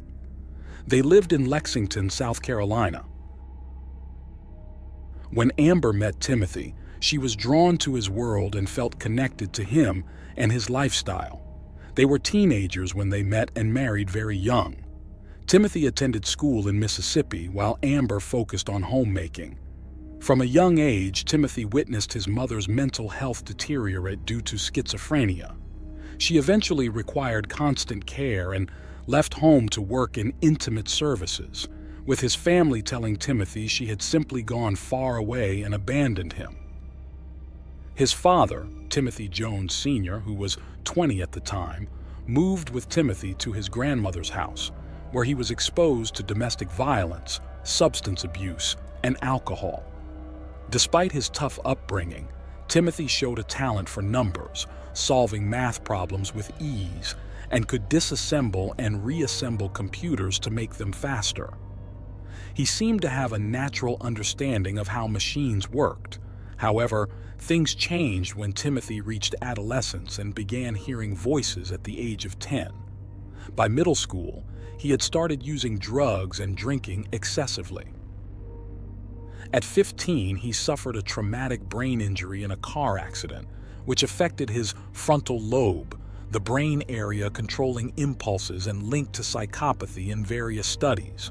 After the accident, Timothy's behavior became erratic and stubborn. He was also very jealous of his father, feeling that anyone who had a relationship with him took away his father's attention. Over time, Timothy believed his father didn't love him and feared he would end up abandoned. Despite his growing intelligence, his emotional development was stunted, leaving him with the mentality of a child and lacking common sense and empathy. After finishing high school, Timothy Jones Jr. dreamed of joining the elite U.S. Navy SEALs. His intelligence earned him a chance to study there, but he faced a major hurdle. He lacked athletic talent and discipline, lasting only a few weeks in training. Often found crying out of frustration, he struggled to keep up with the rigorous demands. This led to depression, and a subsequent drug test revealed substance abuse, resulting in his expulsion. In 2000, Timothy began associating with individuals involved in bad things. One day, the police found him in possession of illegal substances and discovered he had been writing checks in his father's name. The police warned Jones's father that he had to press charges against his son or face arrest himself. In 2001, Timothy Jones Jr. was sent to a labor camp in an Illinois state prison for a year. Upon release, he seemed transformed, having found religion as a guiding force in his life. He memorized significant portions of religious texts and aspired to live strictly by them. Jones met Amber, the mother of his children, while they both worked at an amusement park in Chicago. After some time, in 2004, he invited her to his Pentecostal church. Within weeks, they decided to marry, adhering to the church's expectation for immediate marriage. Amber was 19 and Timothy was 22. Soon, Amber realized the church's strictness. Women couldn't cut their hair, wear pants, makeup, or jewelry, and Timothy believed that women should be submissive to their husbands, be fruitful, and multiply. Timothy was deeply religious, dedicating himself entirely to the church. Many advised him against taking the Bible literally, but he remained steadfast. The young couple quickly had 3 children, Mara, Elias, and Natan, each born a year apart. With their growing family, they moved to Mississippi, where Timothy eventually graduated with highest honors from the state university, earning a degree in computer science and engineering. Timothy Jones Jr. managed all of this while being married, having children, and working various jobs. His family couldn't have been prouder. Tim was truly a remarkable genius with a promising future. Everything seemed to be going well for him.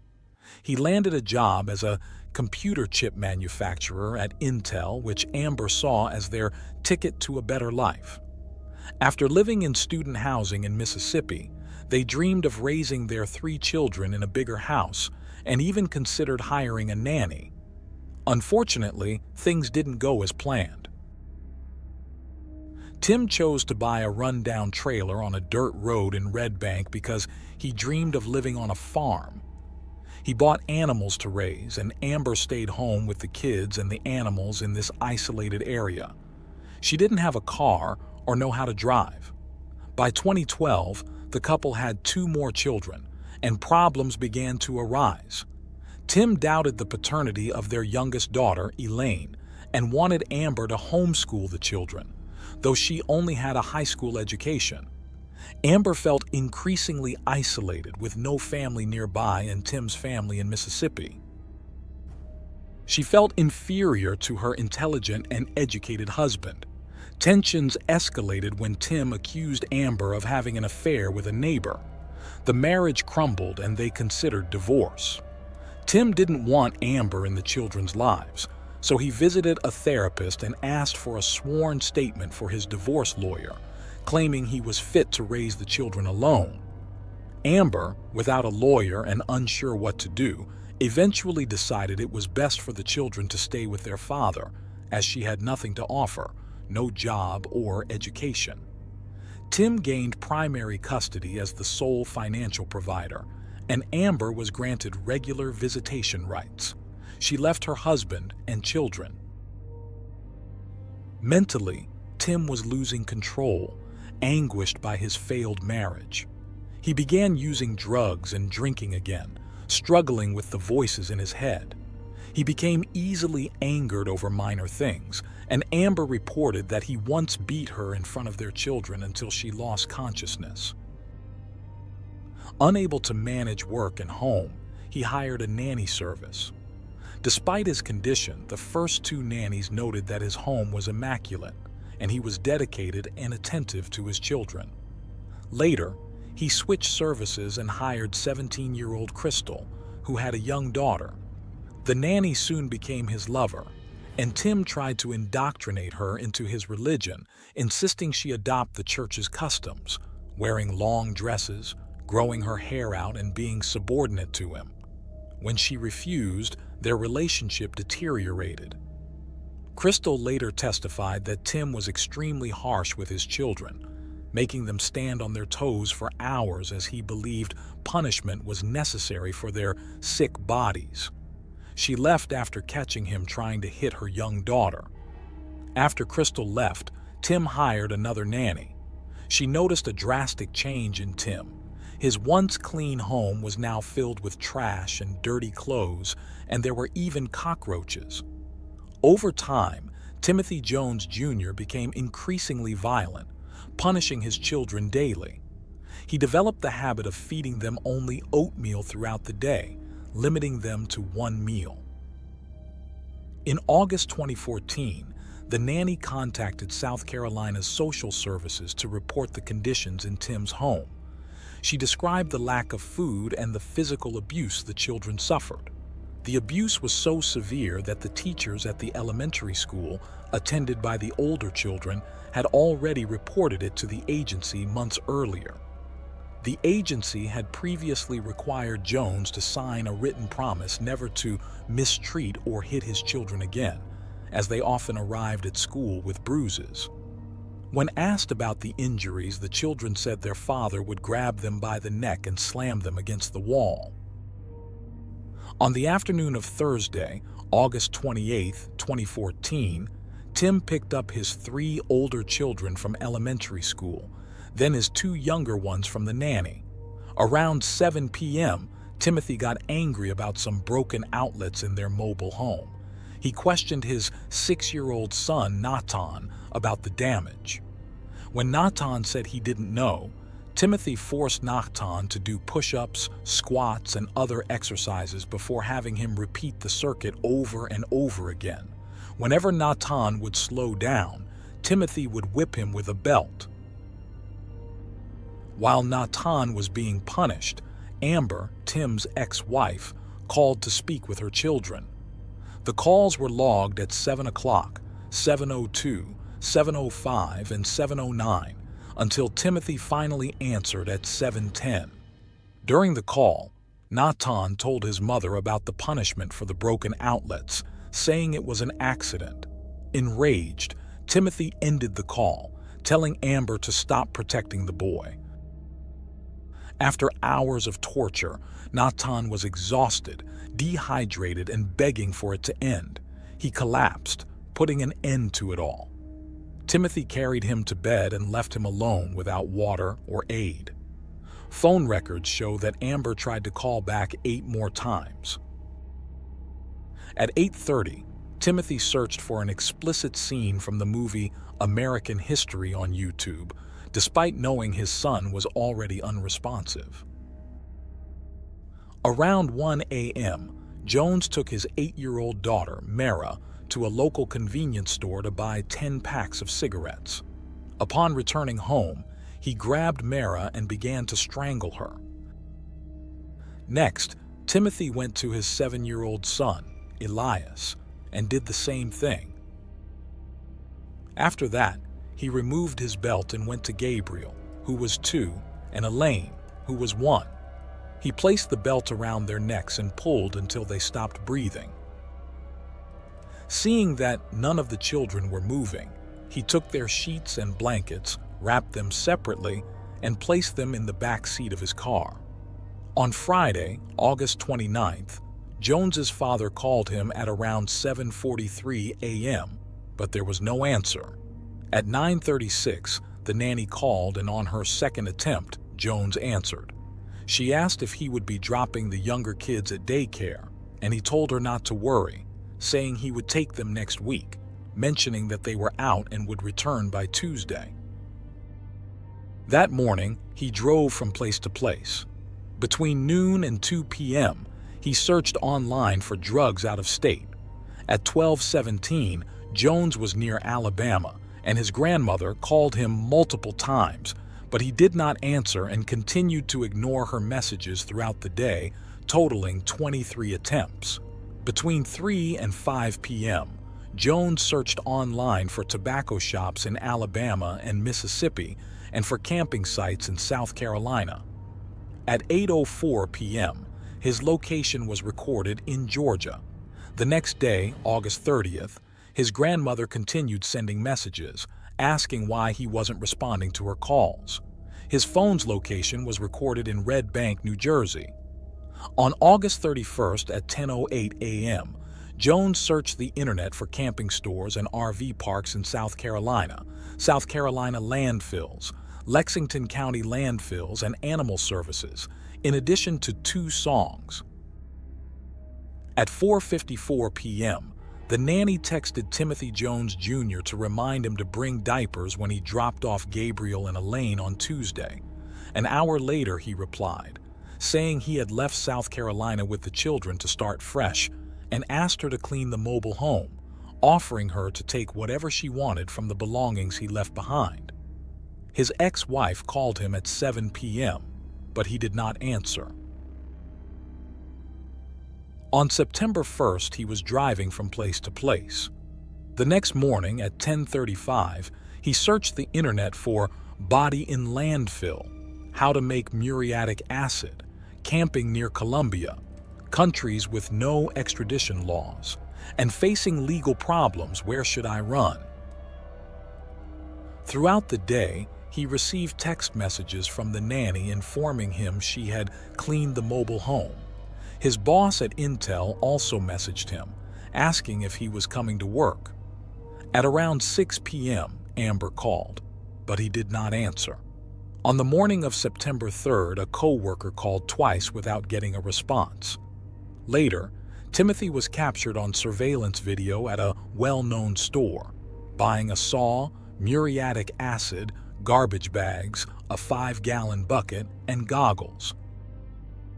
At 3:37 a.m., he searched online for Tim Jones's missing children. His location was recorded in Charleston, South Carolina. At 6:33 a.m. on September 4th, he was seen at a bank, depositing a check for $3,518. The next day, September 5th, his location was tracked to Louisville, Georgia. His phone was only turned on once that day. On the morning of September 6th, Jones placed the decomposing bodies of his children in black plastic garbage bags and left them in a clearing along a forest road in a rural area in Alabama. This was recorded at 9:14 a.m.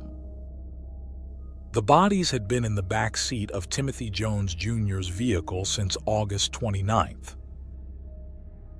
By 7 p.m. on September 6th, he was stopped at a traffic checkpoint in Smith County, Mississippi. A police officer approached the vehicle and noticed a putrid odor emanating from inside. Additionally, the carpet appeared to be stained with bleach, as if it had been recently cleaned. The sheriff requested Jones's identification and the car's registration. He observed that Jones seemed to be under the influence of drugs. Upon checking his information, the police officer found out he was wanted in South Carolina over a child welfare issue. When asked about his children's whereabouts, Jones first claimed he had no children, then said he had 3 children who were in South Carolina. The officers asked for the phone numbers of his father, grandmother, and ex-wife to verify the children's safety. After making the calls, they immediately arrested Jones. The police mentioned that as soon as Jones was placed in the patrol car, he became emotional and started telling the officers what he had done to the children.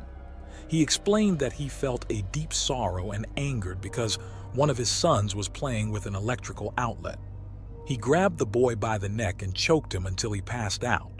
After that, he did the same to his other son, using a belt because his hands were too large. When his eldest daughter walked in and saw what was happening, he grabbed her and choked her with his hands until she turned purple. In another account, Jones said that when he saw his son playing with the electrical outlet, he believed the boy was trying to harm him, which led him to kill his son. In an audio recording, investigators are heard discussing how Timothy Jones Jr. forced his 6-year-old son, Nathan, to do hours of physical exercises after the boy accidentally turned off the electrical outlets in the family's living room. Jones told investigators that he eventually sent Nathan to bed, only to find him dead later when he checked on him. When asked why he did it, Jones mentioned that he killed his children because he heard voices in his head and believed his children were conspiring against him. He also thought his children would be happier in heaven. During his days on the run, Jones traveled through the Southeast with the bodies of his 5 children under blankets in his car. He ultimately dumped their bodies in a remote forest in Alabama before being arrested by chance during a routine traffic stop in Mississippi. By September 9th, after giving his second statement, Tim claimed he didn't mean to do it. He said the punishment imposed on Nathan got out of hand, and when he went to the boy's room, he found him lifeless due to the strenuous exercises. Not knowing what to do, he decided to end the lives of all his children. The pathologist mentioned that after the autopsy, she couldn't definitively establish the cause of death. However, she suggested that Nathan might have been so weakened from the excessive exercise that it didn't take much force for his father to finish him off. Investigators questioned why Jones didn't call 911 if it was truly an accident. Instead, he tried to hide and dispose of his children. That same day, Tim agreed to lead investigators to the location where he had dumped the bodies. On September 10th, the remains of his 5 children were recovered. On September 11th, the evidence collected from Jones's car was turned over to South Carolina authorities. Among the items cataloged were family photos, children's clothing, drawings by the children, letters to the children written by their mother Timothy Jones's diploma from Mississippi State University, and Jones's passport. There were also handwritten notes by Timothy Jones Jr., which included to-do lists such as removing bodies, grinding bones into powder or small pieces, burning bodies, and items like camping supplies, gas, and muriatic acid. On September 13, 2014, Jones was admitted to a correctional institution and placed in a special cell, away from the general population. Since his incarceration, Jones has been evaluated by mental health professionals, including psychiatrists, clinical psychologists, and forensic experts. Opinions among these professionals varied.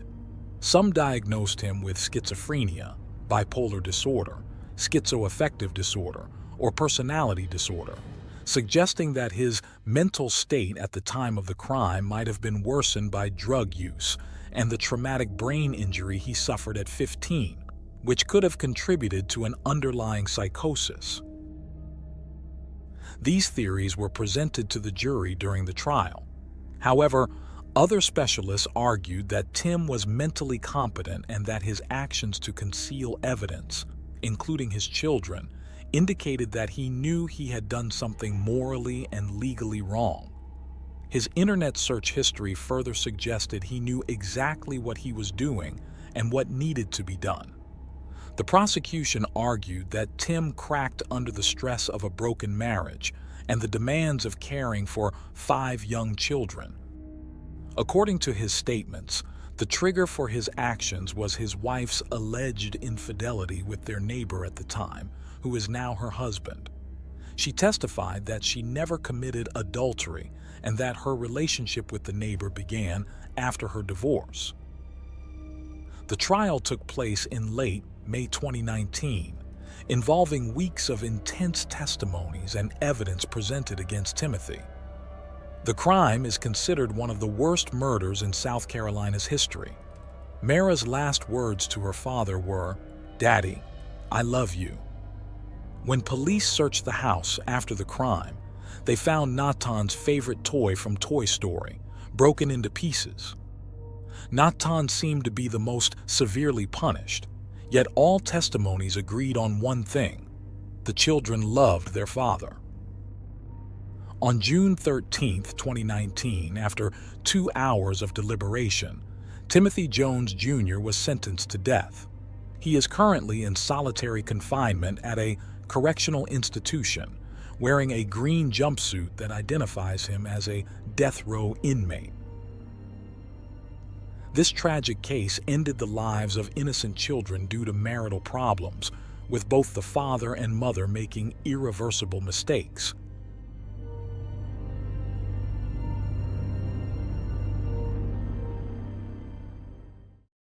Thanks for tuning in to Unreal True Crime. If you're intrigued by mysteries from around the world, check out our new channel, Latin Crimes, where we dive into the gripping true crime stories of Latin America. Don't miss out. Subscribe now for more thrilling investigations.